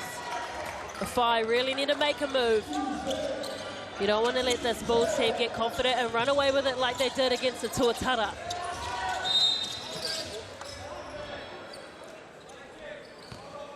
Okueda called for holding Hopoi.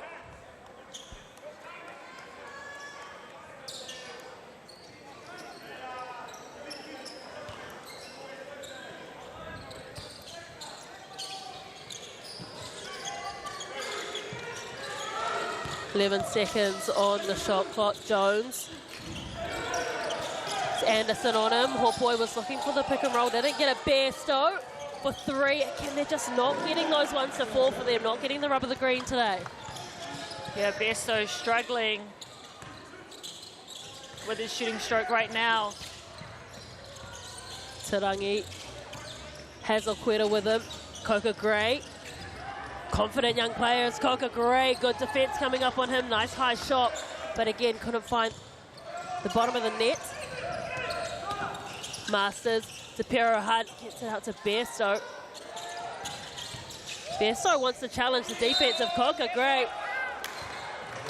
I like to that. the Chemist Warehouse stripe, but almost could have got that one to fall. Yeah, I like that aggressiveness from Bairstow though. When your shot's not falling, you got to find other ways to get yourself in the scoring column. So he's doing it at the free throw line. The benefit though for this Franklin Bulls team is they've just got so much height on the Whai at present, and that's why they've got so much more points in the paint. And you've got the likes of Gloga, Okueda. Yeah, a lot of height, a lot of depth. Bairstow adds another, just slowly chopping away at this lead. Just think they need to change up their offense. At the moment, it's just a bit too easy on defense for this Franklin Bulls team to read. Yeah, I'd like to see them get into sets away from the on ball, you know, make the Bulls play them a different way. Onto the field court as well, Peyton Hughes. Better defense coming in from the Whai, looking for that fast break opportunity was Hopoi. But Tobias Cameron, of course, was there, and miscommunication once more.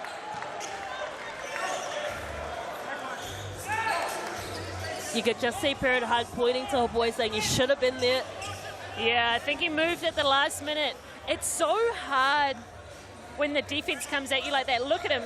Tobias Cameron, obviously on the rotation, gets there, but shocks Cruz Perrin Hunt. We can see Hopoi he did have his right hand out, and then as he passed the ball, moved to the left. And we've got a timeout called here as well. Still a 10-point deficit. Yeah, it feels like, you know, the Bulls have more momentum than this. The score's actually closer than this game feels right now. The Whai doing a good job of keeping themselves in this ball game. Well, it was that early 11-point scoring run that the Bulls went on. And the Whai just haven't had an answer to it. Biggest lead has been 12. We're at 10 points. Yeah, and this scoring has been hard to come by. We only see 4 players for the Whai scoring right now. Jaden Bazant has been great off the bench with 6. Otherwise, Cruz Parent Hunt with 5, Bearstow 6, Hawkboy 6, Donuts across the rest of the board.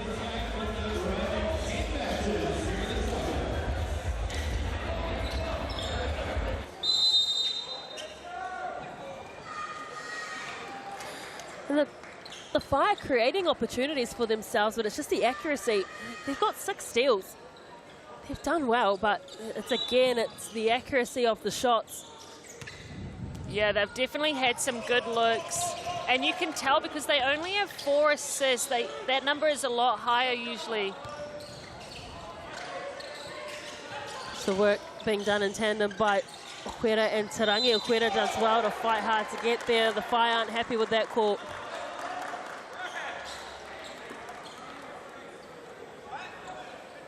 The ref saying it was landing space. Let's have a look on replay. Cruz playing some physical defense here, doing the best he can. Walled up.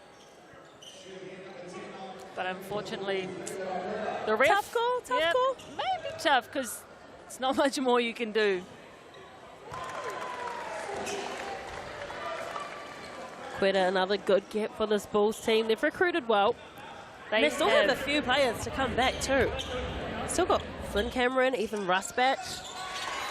And those aren't just nobodies. I mean, those Russ are Batch big is a time. certified bucket. Right, he's going to do different things for this Bulls team. He'll stretch the floor. They don't really have a sniper shooter like him. Ruben Tarangi obviously can knock, they can all, well, there's multiple that can knock it down, but a sniper like Ethan Rusbatch. Oh, how about the steal for Okwera? Is he going to throw it down? Yes, he does. Gets up for the slam, Okwera. Individual brilliance. Man, that guy is a high flyer. You cannot sleep on him. Cruz Parrot Hunt battling right now. Let's check that out on the replay. Easy read. He dished it up to him on a platter. He did. He said, thank you very much. I'm running away with this dunk.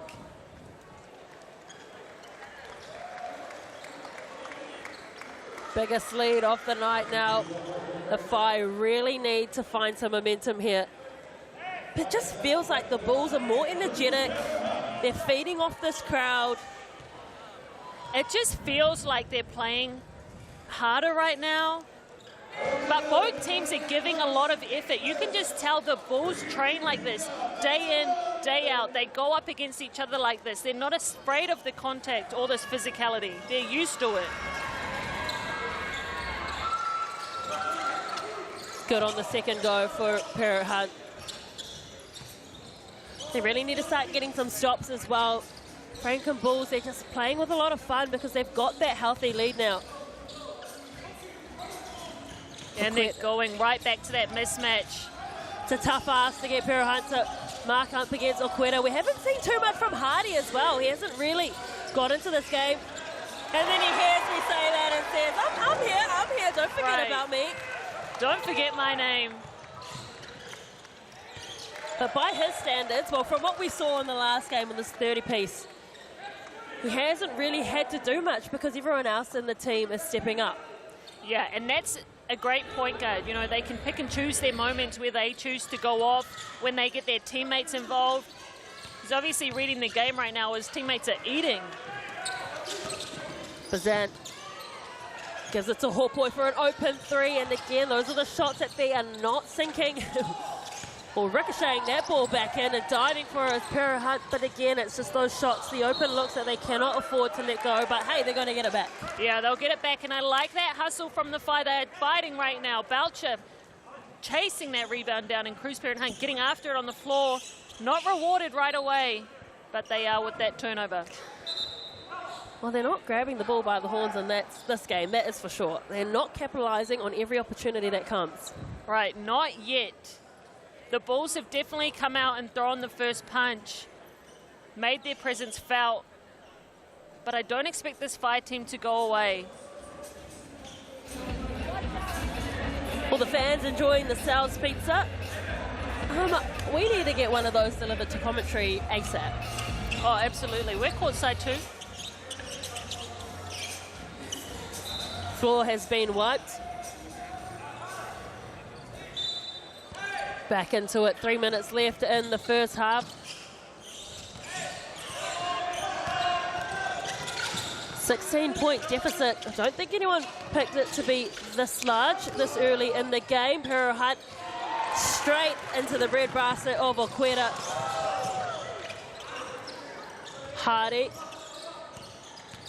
Hardy from the Chemist Warehouse with a floater. Glogger goes in, and I think it will be Bulls ball.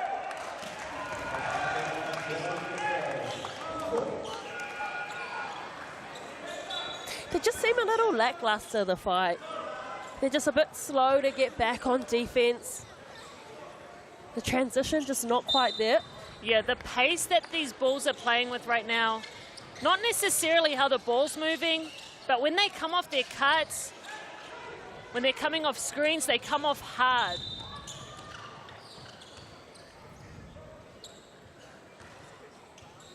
Yeah, we need to get that ball wiped up. It's hot and sweaty here in the stockyard.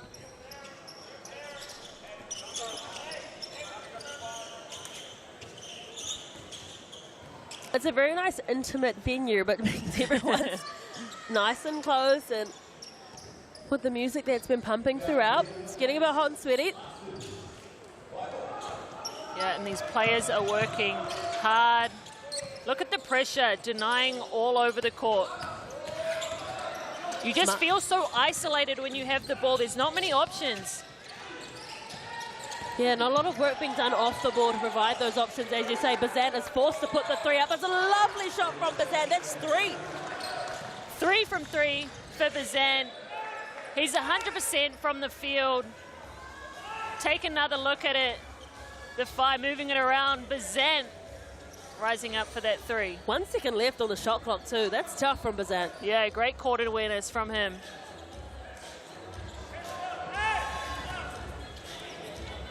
They can get a couple of stops here and get the ball back into the hands of Bazan.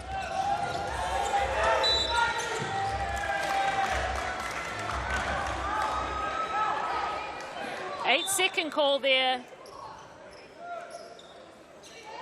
The Whai were all up and about it. They know what's going on, but no one else seems to know why.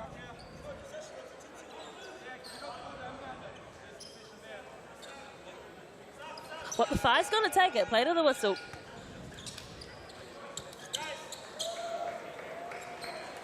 Well, Quetta just walked off dripping in sweat. Yeah, and we're having another ball wipe.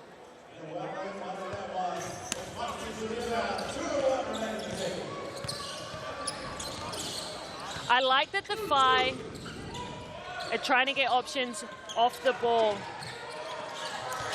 Because when you set those on balls, it just brings more defense as Kata Hopoi matches Glogger's physicality. There was 2 seconds left on the shot clock. He knew he had no option. Decided to drive and get the whistle. Does just that.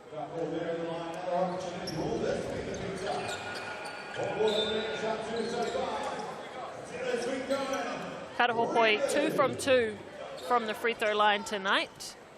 See if he can add 2 more.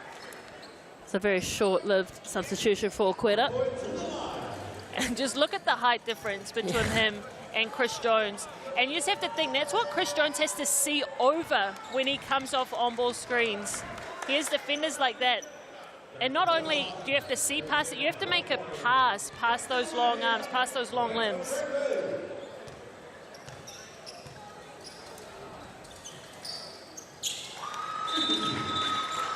Whai still with a great percentage at the free throw line.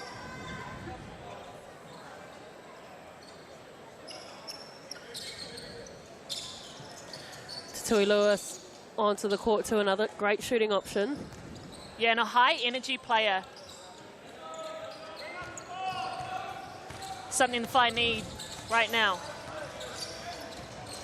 Oh, Hardy just left open there, challenging with Lewis, and it's going to be a 3-point play.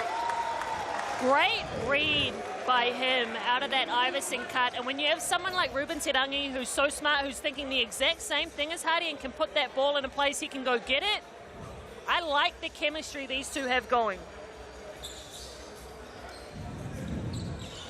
It's just given too much room to roll there. That's Tay Hardy. Playing in his second pro season. Played in Mongolia, averaged 21.4 points a game. And we saw him with a 30-piece beforehand. Also went to UTEP, which if you've seen the movie Glory Road, that's where that movie's from. Jones. Oh, that's a tough finish from Jones. I like that take. I like him getting into the body of the Bulls, not shying away, getting himself to the rim. Right now, the Phi doing a good job of getting themselves to this free throw line.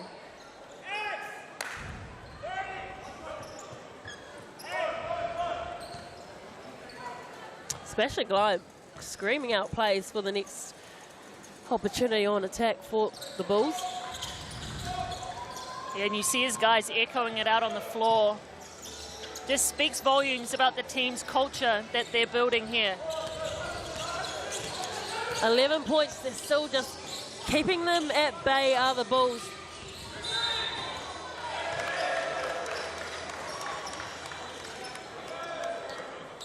Another offensive foul as well. We saw them quite a lot in the Sky Broadband Rapid League. Yeah, and good job by Jones to fight over that and to make it obvious.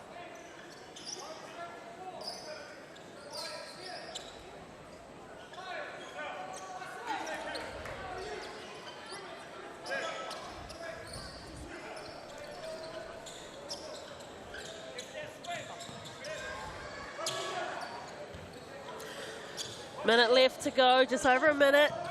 The fight.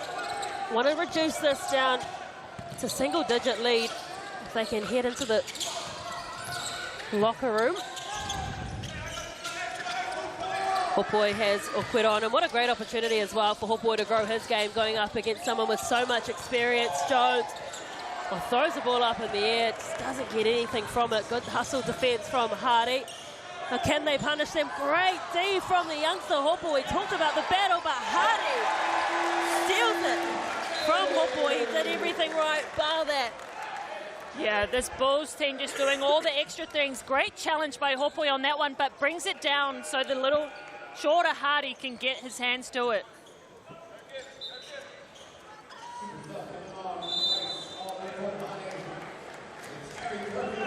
Conker Gray comes on for Hardy.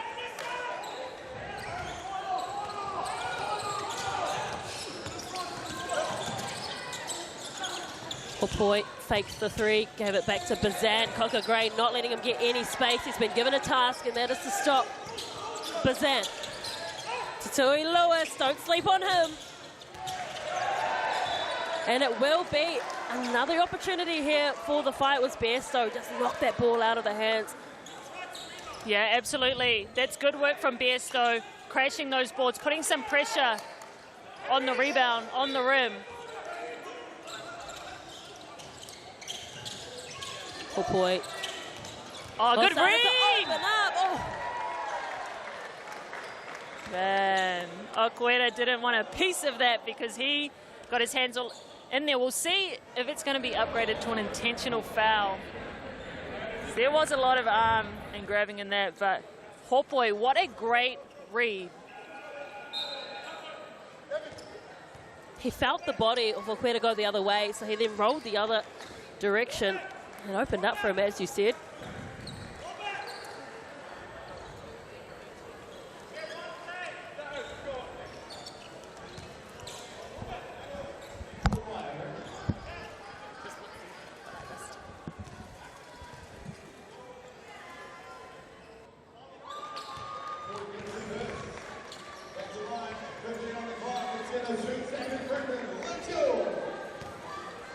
So there'll be 15 seconds left to play after Hopoi attempts this shot. Great opportunity here for the 18-year-old to get some great experience up against the likes of Okwera and Gloga. Tarangi looking to wind down that clock. Oh, great vision to Marcel Jones. Couldn't get there. 4 seconds left to play, 5 ball.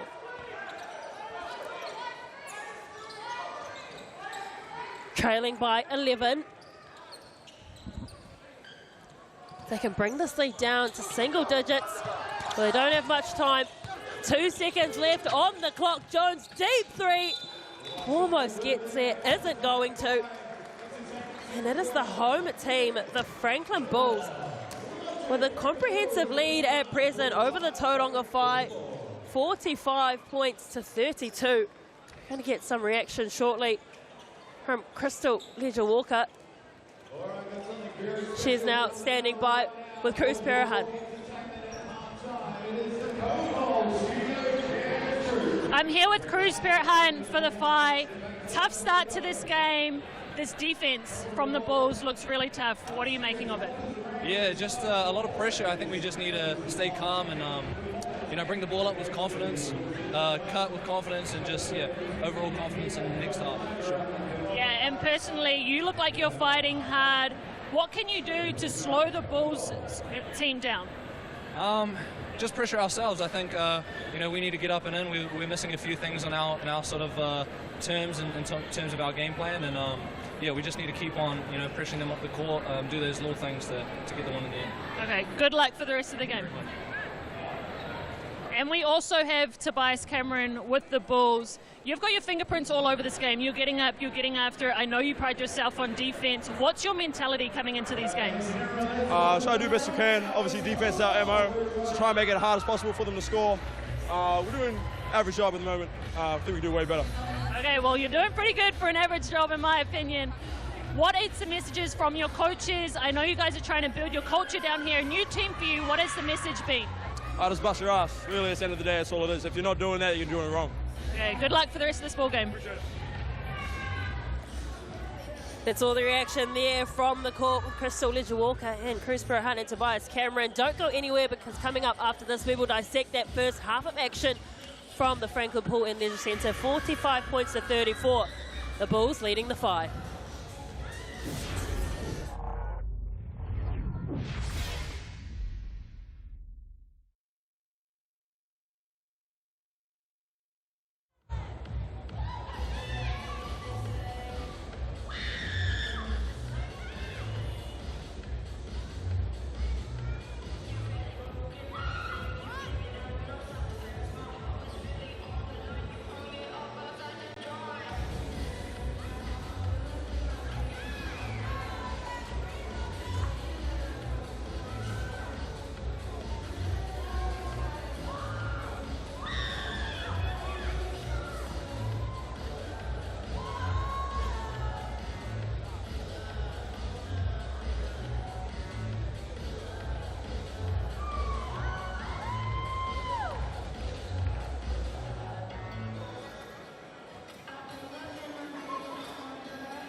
So, Hoki Mai, welcome back to the South NBL on your Monday night. It is the Franklin Bulls leading 45 points to 34 over the Tauranga Whai here at the Franklin Pool and Leisure Centre. As the Stockyard is going off for the first home game of the season. And here are the Chemist Warehouse stats after the first half. Crystal Nijuoka Hardy got 13 points, but relatively even spread from both teams. Yeah, I like the way the aggressiveness that Hopoi was playing with to end that first half. He got himself to the free throw line a few times, and he's really making that defense pay when they don't make the right read. Rebounds, Ruben Tarangi leading the way. He's really doing it all. He's making the right reads on the offensive end. He's also cleaning it up for them on the defensive end with these rebounds. Sean Bairstow crashing the boards hard as well. Not coming up with too many rebounds, but he's putting a lot of pressure on the others to collect them. Assists, we also see Ruben Tarangi with 3 assists, a few of them with 3 assists, Tobias Cameron and Tay Hardy as well. They're really doing what they want on the offensive end. They're getting to their spots, they're making the right reads. I'd like to see the Whai shut them down. If they're going to get themselves back in this ball game, they're going to have to do that. Well, the Franklin Bulls have almost triple the amount of points in the paint than the Whai. The Whai only have 10, the Bulls 28. Yeah, when you just eyeball these squads, you can see the body types of the Bulls. They're long, they're tall, they're physical. They're going to get it done inside, and they're making it really hard for the Whai to get any success in the paint. And when the Whai is getting in the paint, they're getting met with some pretty big bodies. Absolutely. Don't go anywhere. We will have the second half for you after this. It is sure to be a goodie. We have seen plenty of teams come back from a deficit like this, so the Whai, do not count them out, because we know they've got some great shooters in there too. 45 points to 34. That is the score. 11-point deficit. We will have the second half coming up after this.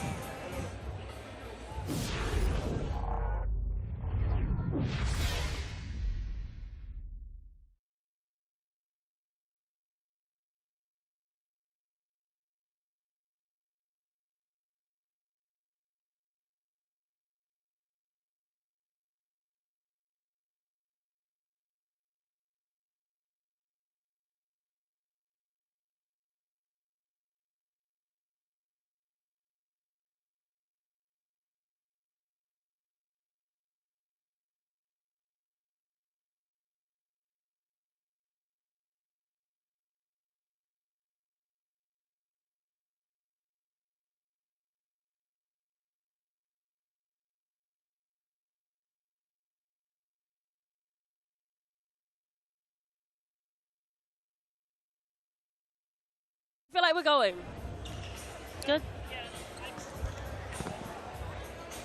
It's, Remember, I'm always open to feedback. pardon? I'm always open to feedback. No, I'm just asking because it's.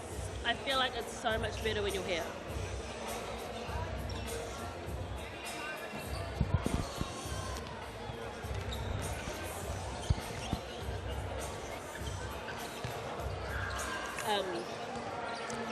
Like, because it's really hard to get up when you're in a booth, but like, the energy is so much different. Like, you just make better observations. Like, there's other things for you to talk about when you're here.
Monday Night Hoops coming to you from the Stockyard, the Franklin Pool and Leisure Centre in Pukekohe in South Auckland. No place else I'd rather be on a Monday night. There's certainly a lot of people in here. Pukekohe obviously First home game of the season for the Franklin Bulls after a great road win against the Tuatara. Can you say it's road? I mean, they're still in Auckland. They crossed the bridge.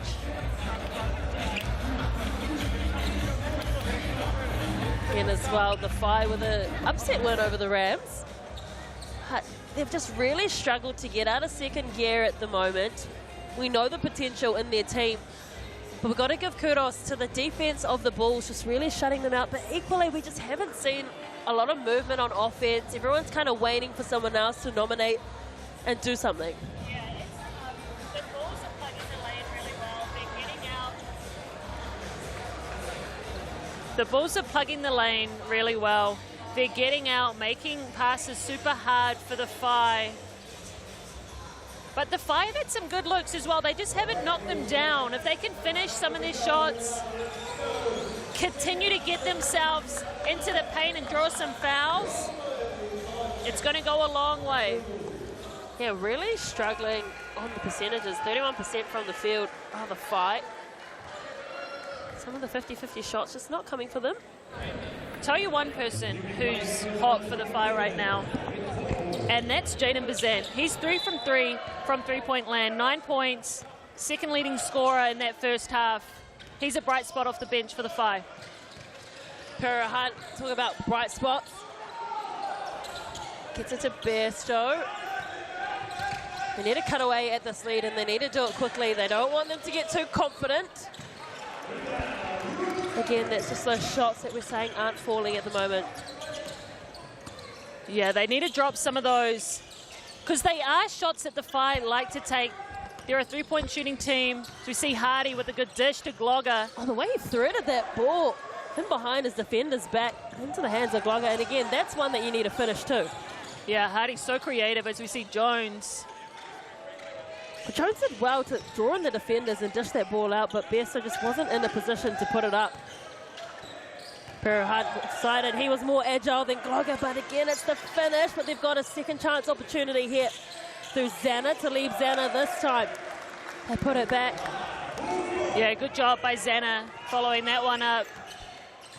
But Cruz and Chris Jones both getting themselves into good positioning inside, but the Bulls, scary length to go up against. Good screen there by Marcel Jones. Tarangi, well, they've done this move a couple of times, but that time Zana was onto it. When it came to that pass to Glogger, shut it down. Ruben Tarangi, so good at reading the second line of defense. Jones always looking to push the pace, and Cameron just guilty of getting a hand in there.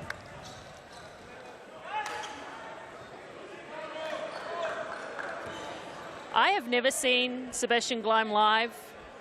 He is as intense as everyone says he is. He grabbed one of his players by the scruff of his jersey and yelled in his face to get excited. I love it. Jones gets it to Hopoi. He's the leading scorer at present. Couldn't find his radar from behind the arc. Yeah, once again, another good find from Jones. Another shot that the Whai can knock down. They are capable. Glogger has to leave on him and wins that battle. Great little left hand floater from Glogger. They need to stay in touch with the Bulls here. I just want to see them go into the paint, challenge them. They haven't been challenged, the Bulls, inside the paint, and what that means is that they're up here on the perimeter doing that good defense because they know no one's coming in. Yeah, right when you're speaking about it, Bairstow gets his feet in the paint. They just need more of that. Yeah, he's been good when he gets downhill. At the moment, the defense not really being spread by the Bulls, and Tarangi looking to draw in some defenders and free up someone. Glogger screaming for the ball. Eventually, it does go that way, but too little, too late. Hopoi, give us a big finish, boy. Yes, you do. Get up. Love that. Love that from the Whai. Getting out. Let's watch it on replay. Chris Jones. Hopoi walking into that dunk. And the Whai right back in it. 7 points difference in this game. The Whai just hanging around, doing enough to keep themselves within reach. Well, they've cut it down from double digits. Hopoi, now the leading scorer, the young 18-year-old, and he has put a lot on his back on this game. Let's not forget his age. He only debuted last year, got a decent amount of games, albeit mostly from the bench. Made his Tall Black debut, though, last year against Taiwan, got a couple minutes. Yeah, and the Whai recognizing his potential, giving him this bigger role, and he stepped up to the plate. Not only is he getting out, throwing it down on the offensive end, he's challenging the Bulls up high. He also has length. He's matching the Bulls when they get it inside. Well, if you're a Whai fan, you're liking the look of that, and you're also liking what's on screen at the moment because you can go on the draw to win some free fuel. Times are tough out there. Any freebies are good. Yeah, not a long drive up here for the Whai. Yeah, you live in Hamilton, I live in Auckland, and you got here 45 minutes before I did. And we left at the same time. That's saying something. Right, and you're the South Auckland local. 275 Margaret. Let's go. Bulls. Tauranga.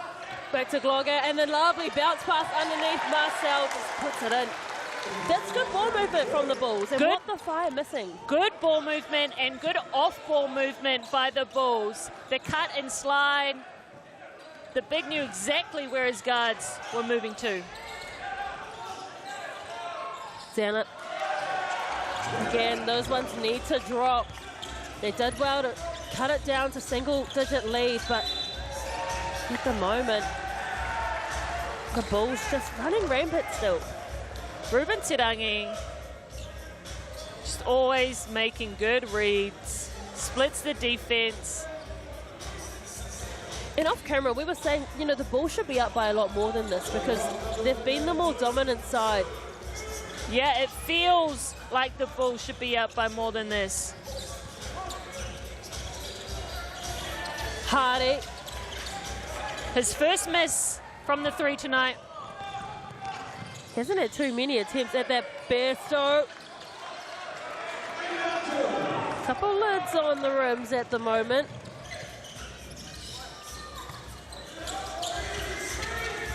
Glogger.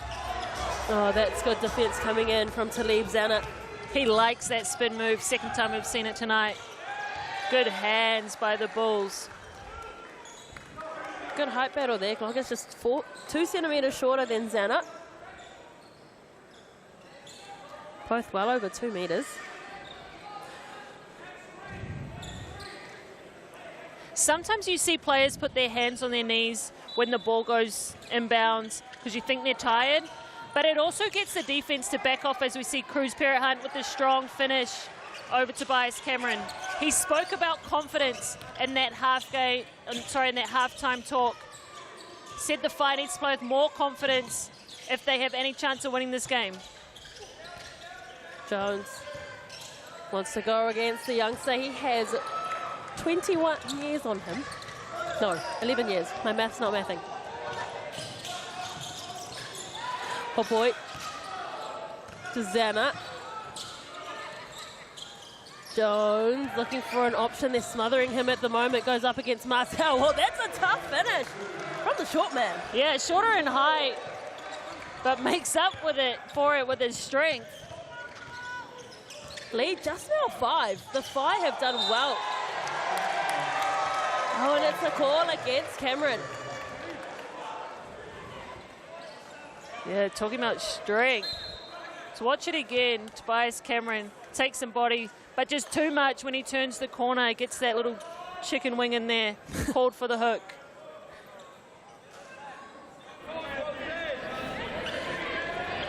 Jaden Boucher onto the court for the fight.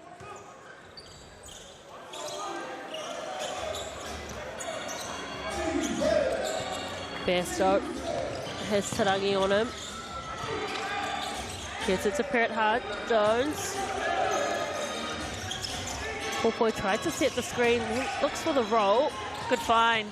Besso was waiting out on the left corner, and he hasn't found much success over there. Look, trying to go fast on a quick break there, Tarangi. Just puts it in nicely. And that's what happens when you miss corner threes and aren't ready to get back on defense. When you miss those corner threes and you get a long rebound, it leads to leak outs. Sean Besso, so uncharacteristic that he's missing those. And I think because they're not on their radar at the moment, it's allowing the Bulls just to leave them. They're not really stretching themselves defensively and getting that gap open because they're confident they're going to miss their shots. Yeah, and the Whai need to be mentally tough. They need to keep taking those shots. Trust that they've taken that shot 1,000 times and it's going to go down. Let's have a look on replay. Tay Hardy. Came off that on ball, and Chris Jones. Jet Thompson onto the court for the first time in the NZNBL game tonight. Obviously a Bull back in 2021 and 2022. He's played over 50 games in this league. He's been around a while, Jet Thompson. He knows his stuff.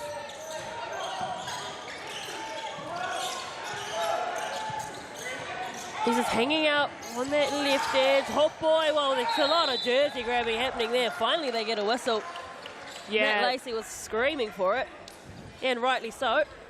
Yeah, very handsy, too handsy from Casey on that possession. Let's check it. Gets him once, gets him twice, bodying him. But hey, I don't mind it. Had a chance to make it a three-point play with them not calling those early ones. But the Bulls also, 14 fouls, they're in the bonus. The Whai need to keep attacking, keep getting downhill, keep getting themselves to this free throw line because they are finding a lot of success. Just getting more aggressive, you're right. Just chance your arm a bit. Yeah, absolutely. But I love Karahopoi getting downhill off that three, playing like a guard, showing his versatility.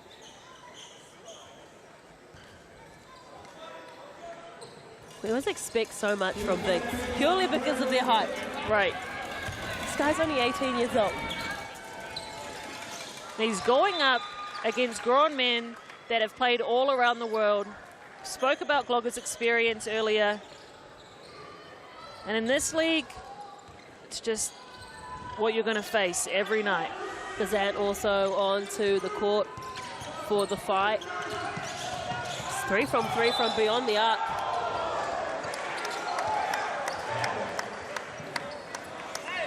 Not happy with that foul again, the fight. But when are you ever happy with the foul, Crystal? Yeah, no. Someone's always going to be unhappy when the refs blow their whistle. But look at Tobias Cameron putting his head down. Oh. Jaden Belcher tried to step up to take that charge. Unfortunately, didn't take it in his chest. Maybe got a bit on the side. But Tobias Cameron never afraid to back down from physicality.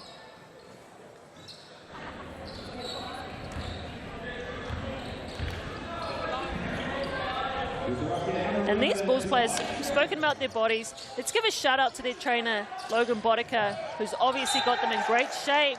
Good stop, good hands by Jet Thompson.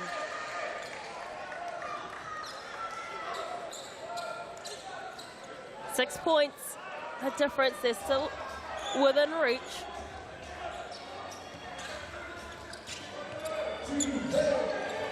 Bazant has Hardy on him. Just trying to get some movement. Pero Hunt, he thought about the three, lost the handle. Yeah, Hardy did get a hand to it.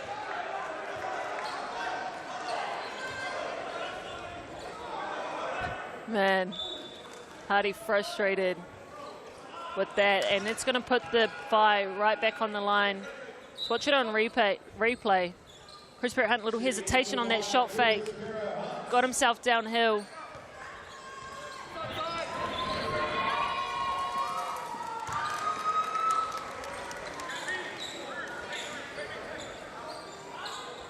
The Whai only down 5 now.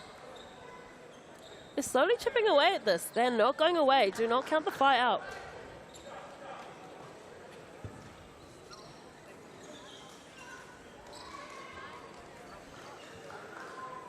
Pero Hunt, as we mentioned, had a career best 27 points against the Rams. Hasn't been able to get too many shots up. Yeah, when you have a game like that, you know the other team has your name circled. You're getting a lot of attention from the defense. See Chris Jones check back in. Comes in for Cruz. So Jones tried to disrupt. If they can get some stops here. Now looking to apply a bit more pressure. They've got Oqueta hanging back down here. Zion Anderson steaming up court with the ball. Great read on defense by Boucher. He did exactly that in the Sky Broadband Rapid League to end the hopes of the Bulls.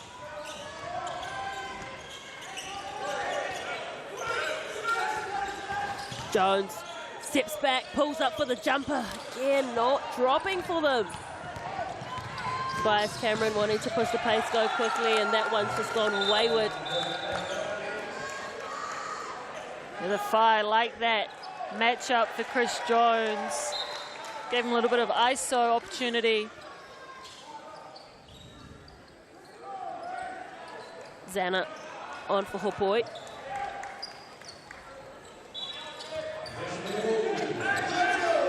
Points the difference. Cameron was not given anywhere to go. Travel is the call. Great win there for Jet Thompson. Travel and his legs were doing some extra work there and came up with a little bit of a cramp. He'll take a seat. Get some electrolytes.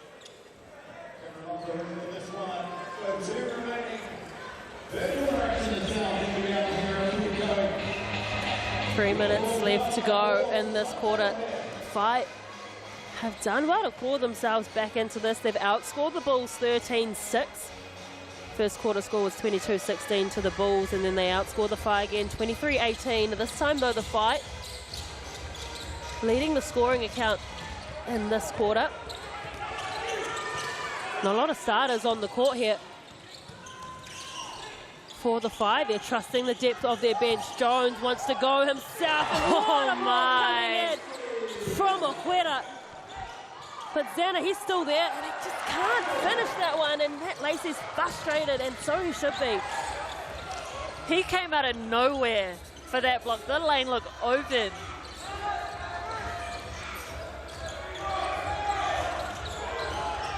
Now he's down the other end, looking at what he can do. Oh, what a finish! What? That has been a great option for the Bulls, getting him on that block with a smaller guard. Boucher to Bazant. Oh, Tarangi getting handsy there as well, but not called. Thompson, 5 seconds left on the shot clock. Bazant goes there, kicks it out, and it's not accurate to Boucher. He did all the right things and drew in the defenders.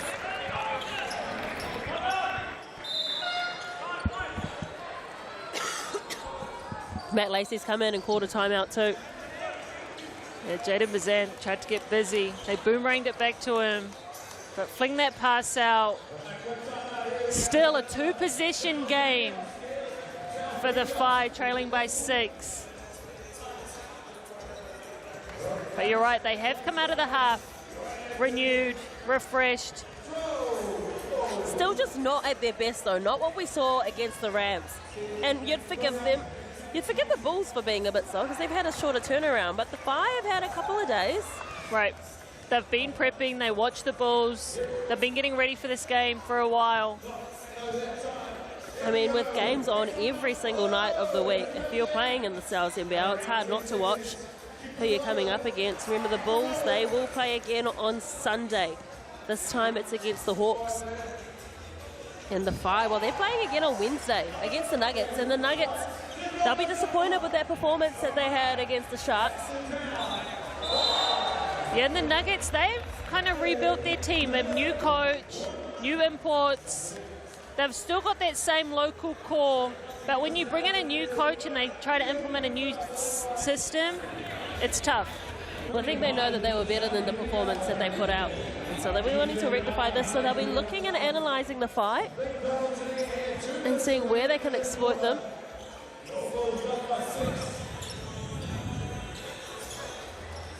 Couple changes. Looks like Masters is on for the fight as well. Is Xana back on? Gloga back on as well for the Bulls. Jones making life difficult for Tarangi. Gloga caught outside off the key, and looking for the switch back. He was there and open. Okwera wanting to go in. Gloga gets it back to Okwera. Defense is good from Xana though. Gloga's knocked it out. That's unfortunate. Yeah, just slipped out of his hands.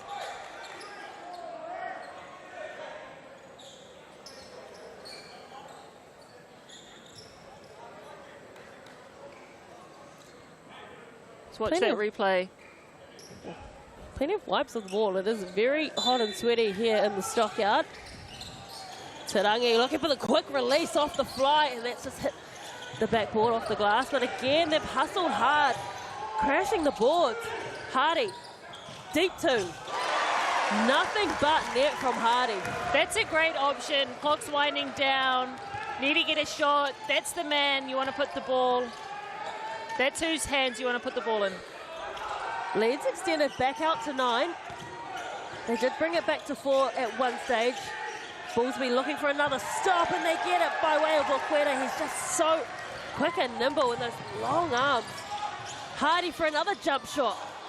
Chris Jones got it. Did he what? Jones with the step. Gloga had nothing to say about that. Shortest guy on the court, penetrating hard, getting himself in the lane and finishing well. Well, he knew they needed to score. They could not let the Bulls continue that scoring run.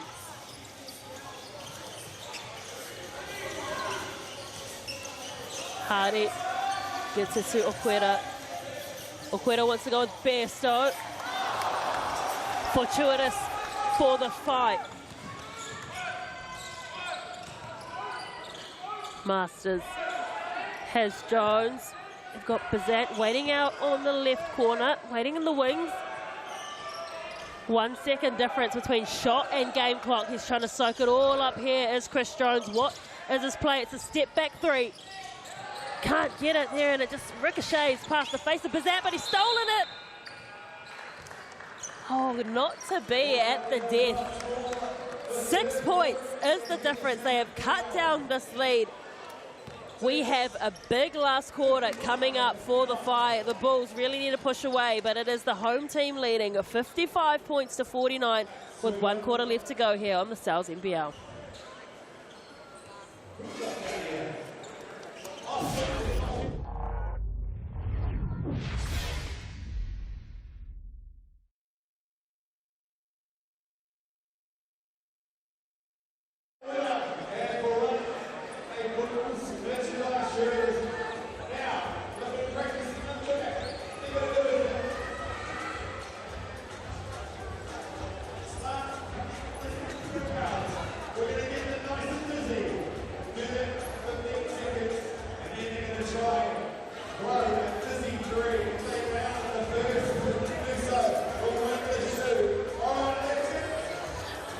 My dad's like, where are you? I'm like, at work.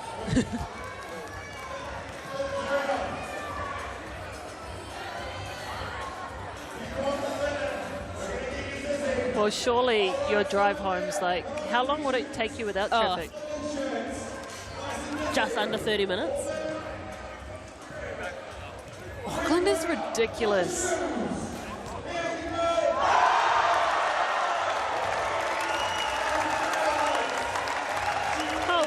Shot from? It was just a jump shot, that little girl, I think. Won some shoes.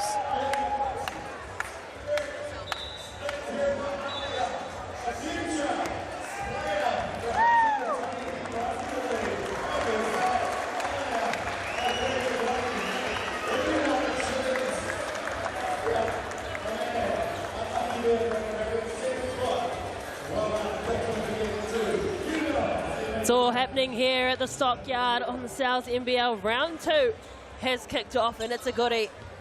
6 point difference between the Bulls and the fight.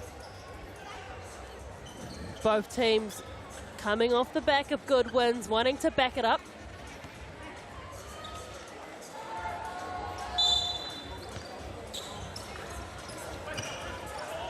Bulls were the first possession to start the last quarter of this game. Hardy wants to go in tough and he gets stopped. They'll get the ball back, the Bulls. 15 seconds left on the shot clock. I'm loving watching this matchup between Jones and Hardy. Jones getting after Hardy every time he catches the ball.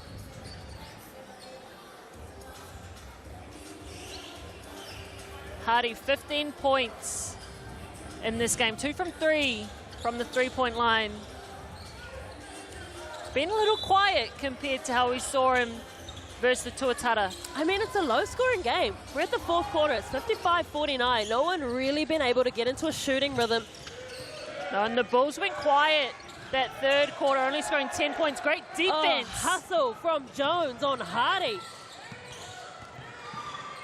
Waiting out on the left corner was Masters. He decided against going for the shot. Bazant dishes it to Besto. They're running out of time here. They're just waiting for someone to do something. Bazant nominates himself and he gets the foot of Jones. That's almost a wasted possession there for the Fire. They had so much time and just no one nominating. You know, and usually Jaden Bazant would make that shot. It would be a good take. Just missing bunnies. Jones fancies his chances up against the young Masters. Masters wanted to go hard and then Jones again. This time Chris Jones, 2 Joneses on the floor, not related.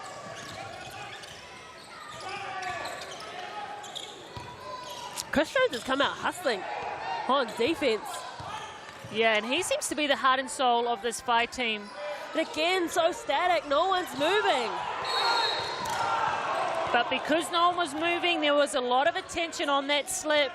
Really easy for the refs to see any grabs or holds.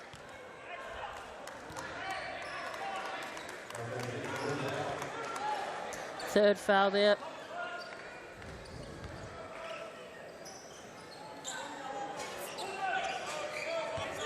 Yeah, quite obvious there from Gloggett. And that's the right read out of those on-balls when they're hard showing to slip it.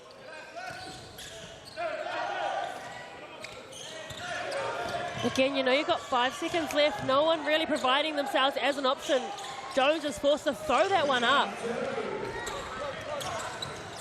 Got Belcher and Parrott Hunt waiting to check in, hoping to bring something different on offense. Hardy for 3. Banking the three-point shot, Hardy. Extending that lead. 3 from 4 now from the three-point line. Masters tries to get up and under. Good finish from Masters. I like that he stuck with that. Defense came, he kept with it, he kept his head down, got himself deep in the paint. Young 19-year-old stepping up when it counts.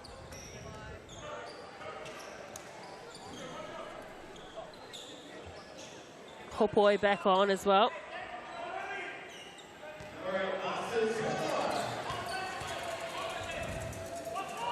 That third quarter was the only quarter where the Fire have outscored the Bulls. It was 15-10, but it has been a very low-scoring game. Both teams not really being too accurate. The Fire, the biggest offenders. Yeah, check out this stat. 4 from 22 from three-point land for the Phi. As we look at our game MVP vote, come on, Phi fans, seeing a lot of Bulls names up there. Get involved. Tarangi and Tobias Cameron leading that as well as others. Hopoi gets the board, the young 18-year-old. Beso wants to go quickly. They get it back to Hopoi. Here's better movement from the Phi. Boucher almost let that one go out of court. Pero Hunt for the 3. Doesn't have enough on it. Better movement, but execution still lacking. Yeah, better movement. I like the pace that they entered that segment with. Came over half court at a great clip. And it ended up with a good shot. Once again, now they go up to 4 from 23 from three-point land. On the opposite side, the Bulls have only taken 9. Yeah, they're living and dying by the deep shots. They need to just do the points in the paint like the Bulls have been doing. It's been a bit of a masterclass in that area. 34 points in the paint thus far for the Bulls in a low-scoring game, and they're really just dishing it off for anyone at present. Hopoi has Jones all over him. And Kara Hopoi tried to box him out as much as possible. Oh, I don't agree with that call. Yeah, Jones, that's potentially a vet play. Knew the ref couldn't see it from there. It's always funny when you hit it out and you still point like it's your ball. Well, Matt Lacey was not happy about it. The ref just missed him, and I agree with Matt Lacey. Struggling to inbound that one was the Bulls. Vlogger eventually comes out to help. Hardy has the option. Marcel Jones for another three-point shot. Looked good. Besto.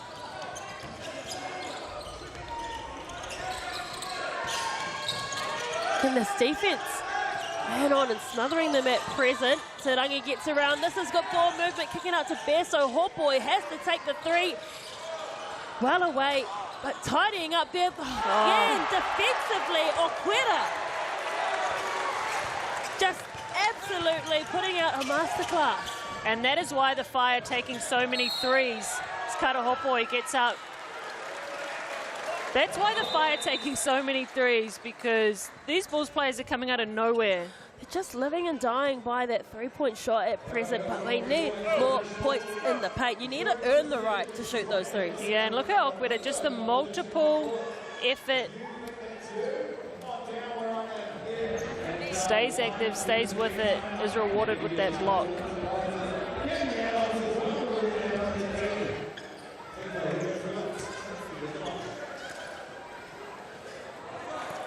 Tarangi couldn't capitalise on that one. And remember, the Chemist Warehouse are doing wonders. Each free throw made this season gives a donation from Chemist Warehouse to build hoops in schools.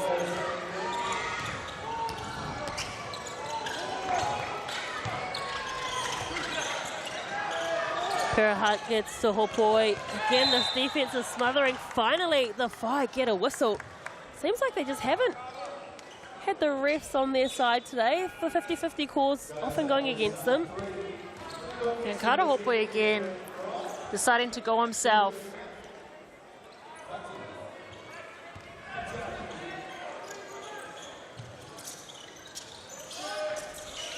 Looking for an option is Hopoi, gets it to Besto. Besto hasn't put up too many shots himself today. Boucher, 5 seconds left on the shot clock. Something needs to happen. Besto needs to release this one under pressure.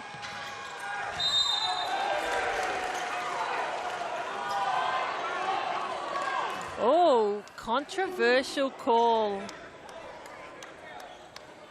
amongst the fans. It's against Tauranga. I think all the Fire thought it was against Boucher too. Right.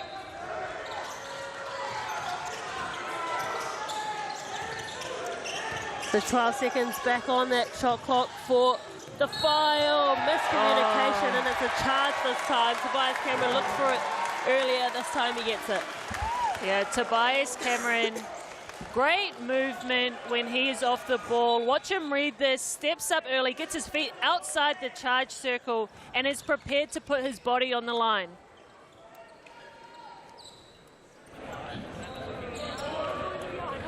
Almost at the halfway point of this fourth quarter. And it is still a 6-point difference. But again, such a low-scoring game.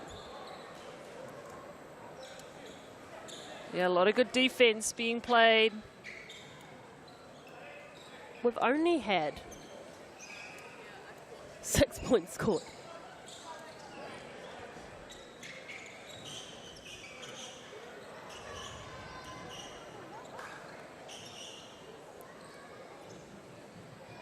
Each team has only scored 3 points in 4 minutes, 22 seconds.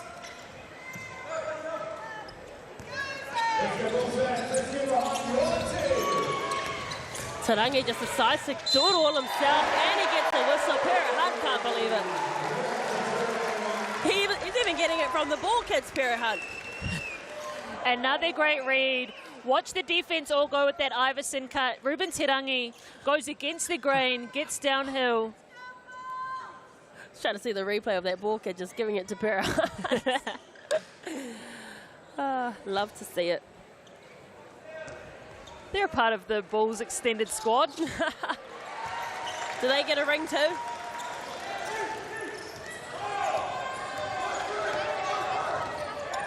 Jones with the ball. It's starting to get noisy here in the stockyard. The team willing on the Bulls to get some good defense happening. Pera Hunt nominates himself, goes flying, gets a whistle.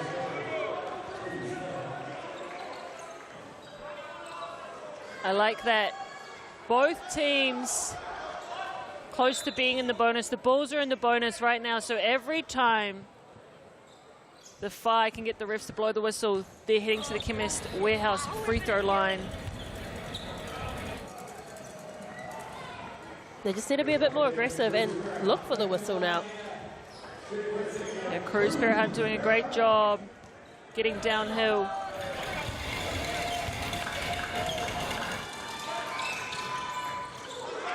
That one goes in and out. The Bulls tidy up through Okwera. Halfway point of the fourth quarter ticks by. Nofoa back onto the court. We haven't seen him in a while. Hardy gets over the top of Hopoi. And Tobias Cameron always there to tidy things up. Spin move coming in from Okwera. It's well away. Hardy tippy toes on the line. Throws it back to Tarangi. 5 seconds left on the shot clock. Tasui Lewis pushes before the back.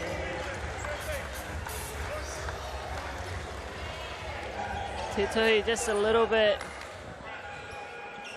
too eager with that physicality. But Tobias Cameron getting his team the extra possessions.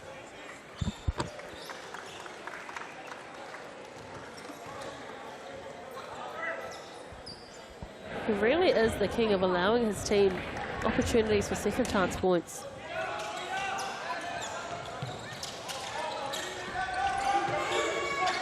Tarangi barking orders at his troops. Hardy collects it in the wraparound. Pops the pass up. And another whistle there against the Whai. Good effort by Cruz. Could have had...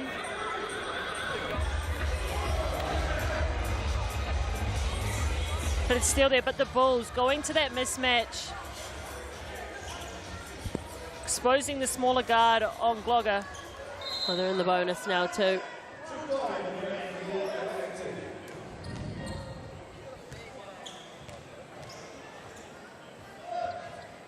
We've got some new people entering the chat on the game MVP. Make sure you get in, join in on the fun. Kara Hopoi, rightly so, getting some votes. He currently leads scoring for the Whai with 13. Okwera jumping up massively, and of course, he's had some big defensive plays, but also offensively, he's been impressive. Great showing for him, and Jones with a nice floater. Yeah, that guy's been impressive. Jones has been impressive for me. He's relentless. He is fearless.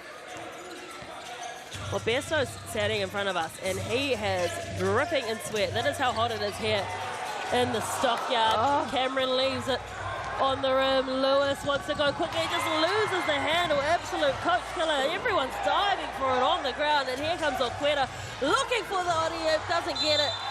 And it's a foul underneath, but it's a game of hot potato at the moment. Saw Tobias point his finger up. He wanted that alley-oop play. Second guessed it when he was in the air. But you're right, a lot of bodies flying around the floor.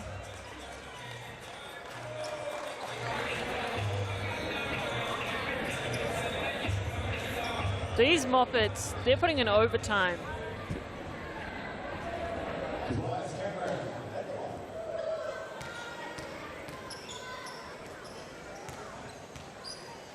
The lead is 8, looking to make it 10 here. Won't be able to do so.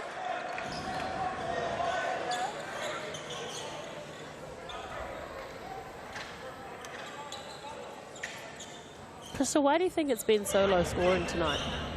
Honestly, this defensive pressure has been so intense. Not only does it make shots rushed, but it also tires these players out. We're in the 4th quarter of a hard-fought game. The start, they could fight through it. They had fresh legs, but now you said it. They're dripping. They've been working. It has not been easy. I mean, the singlets are literally sticking to their bodies, and the Whai have white singlets. So some of these singlets are see-through. And Jones just giving a display on his handles right there. Up for 3. There we go. Could this be the comeback Great. that the Whai need? Yeah, great answer by the Whai.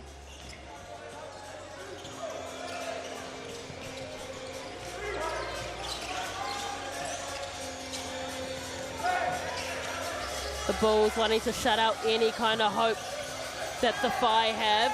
3 seconds left on the shot clock. That's a guy you want to shoot a deep shot with, and he tries to collect the whistle.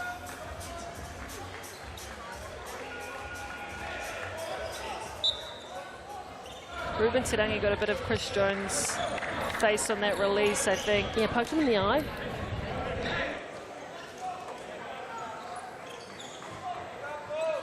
Parrot Hunt back on for Masters. Chris Jones is a fighter, though, because he took one in the eye, turned around and grabbed the ball. 2-possession game right now. Oh, Masters still staying out there.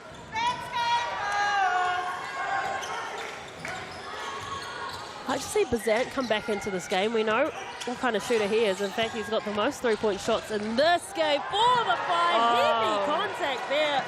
Oquera, though, not getting any call against him. And he's got to back it up on attack, too. Karaopoi, great job of walling up, making that shot hard, and collecting the rebound. Oquera does not back down from a contest. In fact, he actually goes seeking them.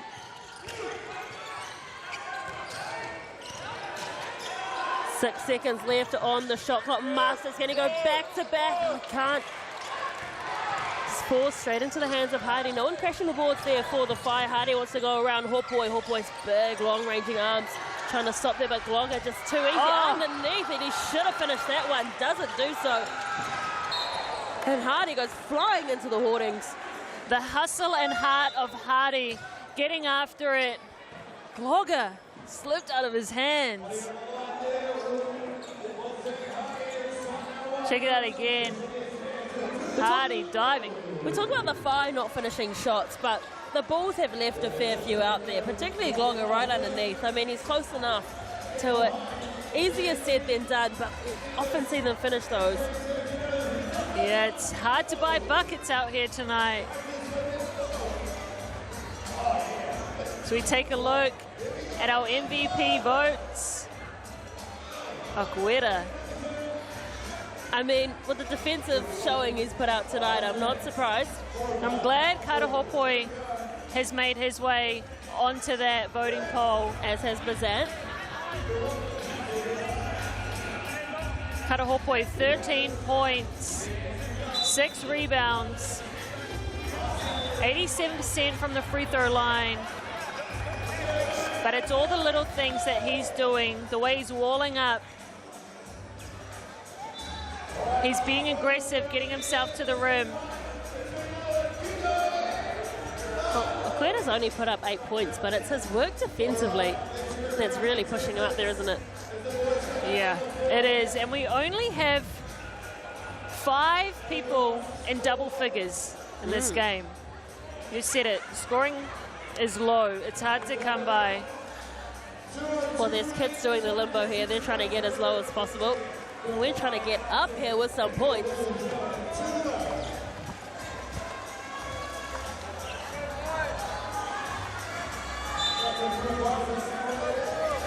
Two minutes left to play the Whai. They need to pull something out of the hat, and they need to do it now.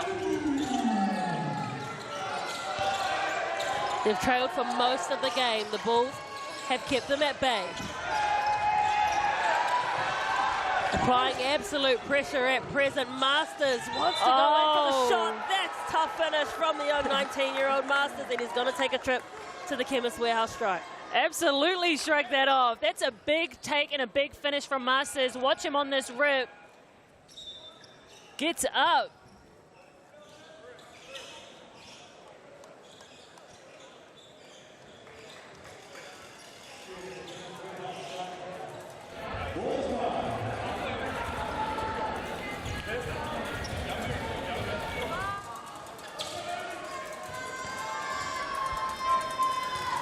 Masters looking to add an extra, does just that. Rolling in the subs now. And they've caught a timeout. Have the Bulls. Fishing Gloom just came over here, said I've seen enough. 3 points, the difference. We could have a very narrow finish here at the Stockyard on your Monday evening. Yeah, this is a tight ball game. Massive play by Masters. He's been a bright spot off the bench for the Whai. 8 points. 3 from 6 from the field. 100% from the free throw line. Knocking that one down. The Bulls, Sebastian Gleim, not happy with his team. Wanted that timeout to talk about it. With the amount of possession and just dominance on the court today, you would expect the Bulls would have a much larger lead than this. I think both teams after this will analyse their game and realise they didn't play anywhere near their potential. Yeah, they're definitely not playing their best basketball, but they're fighting hard, they're working, their energy, you can't fault it, the effort, it's there. The second half, though, from the Bulls hasn't been what they wanted so far. It's Monday, that's why, Bristol, it's Monday. It's Monday. We all have Monday blues, even professional athletes.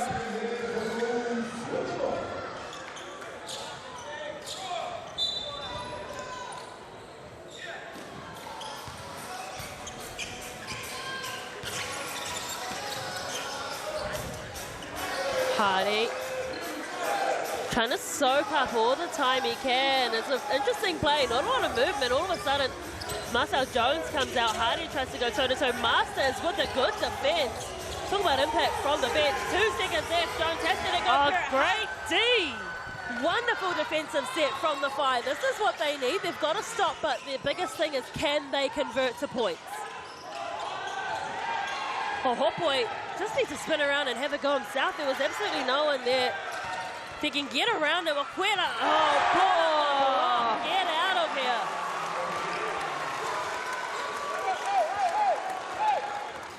Check that out. So nice. Let's watch it twice. Aqueta getting up.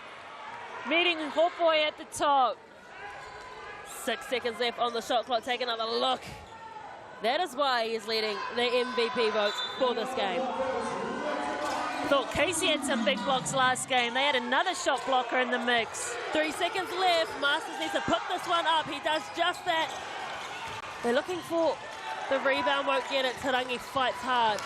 So 2 stops apiece each. We are into the last minute. No fouls to give. They need to crash the boards hard there. Tarangi just slips on his own and they're going to turn it over. It is the Whai ball. Man, a lot of slippage going on in this game. Ruben Tarangi stuck with it. He kicked it. So at least the play stops. It's a dead ball reset. What a game. Oh, we're having a tight finish here. Matt Lacey called timeout. They're down by 3. What do you do here? Do you chance your arm at the 3 or do you go for a 2-point shot maybe the end one. What's going on? There's so many different equations that can get you a 3-point or even a 4-point play, but hey, those are tough to come by. Right now, if I was the Phi, I would be looking to get downhill. They're in the bonus, so they're at least going to get, if they can draw a foul, they'll have a chance at another one, but there's enough time to potentially go for the 2 and get a stop and come back. They have their BNZ player timeout, but they definitely need to score on this possession. Otherwise, the Bulls are just going to slow it down, run the time. And if the Bulls can score again, then that blows it out. But the Phi need a score right now. Now is the time to hustle. I'd put the ball in the hands of Chris Jones. He's the floor general. He's the most experienced one on this team. He usually makes the right play. Bierstow has been a little bit quiet from beyond the arc. Masters has had some big plays. No surprise that he's out there right now. 18 bench points the Phi have had. They have come through the likes of Masters and Bazant. Bazant, we still haven't seen him in the 4th. Oh boy, getting hustled by Okwera. Needed to go quickly because there's no one in the paint. Okwera, he is just everywhere. Tough. Oh my goodness. They're calling for the foul. No one's fouling. Yeah, it's tough.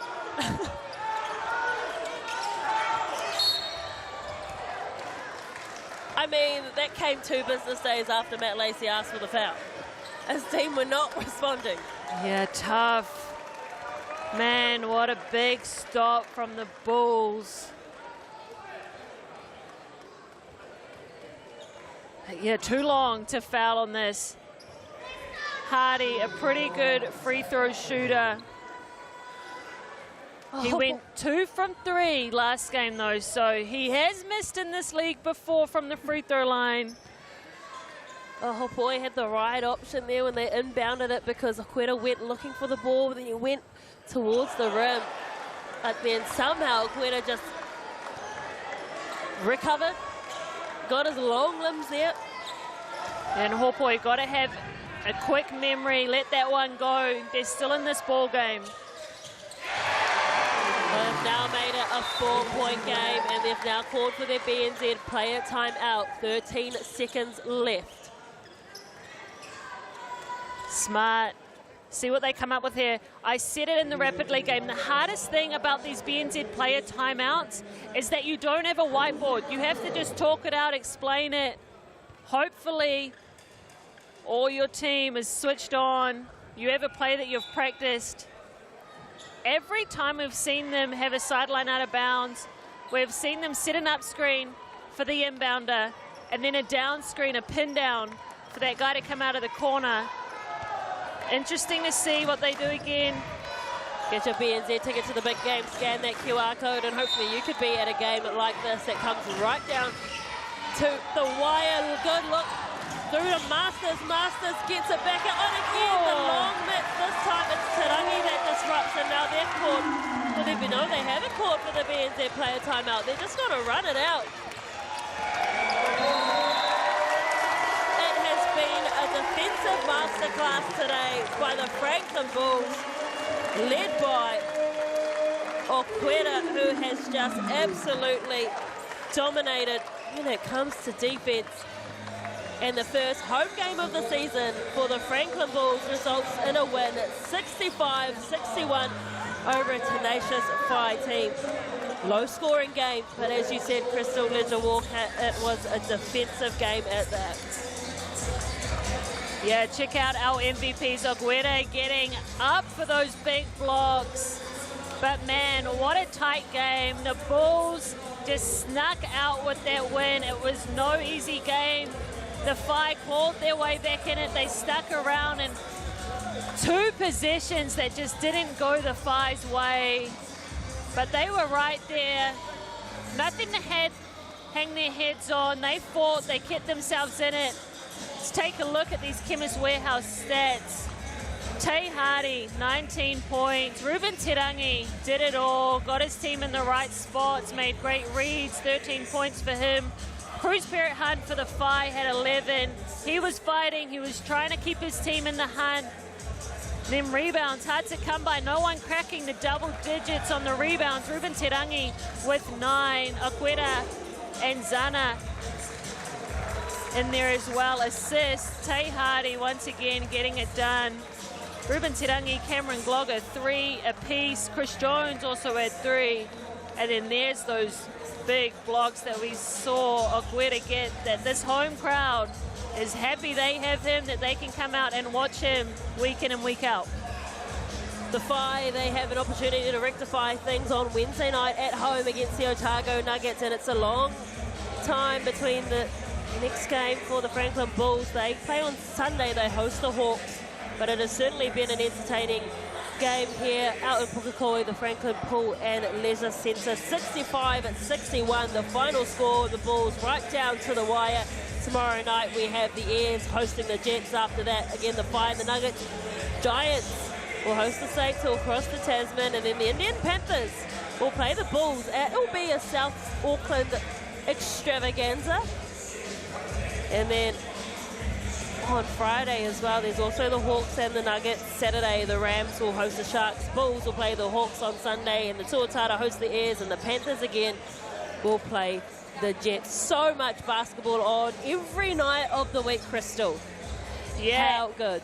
And what a day. Selection Sunday. Congratulations to all those Kiwis that are dancing.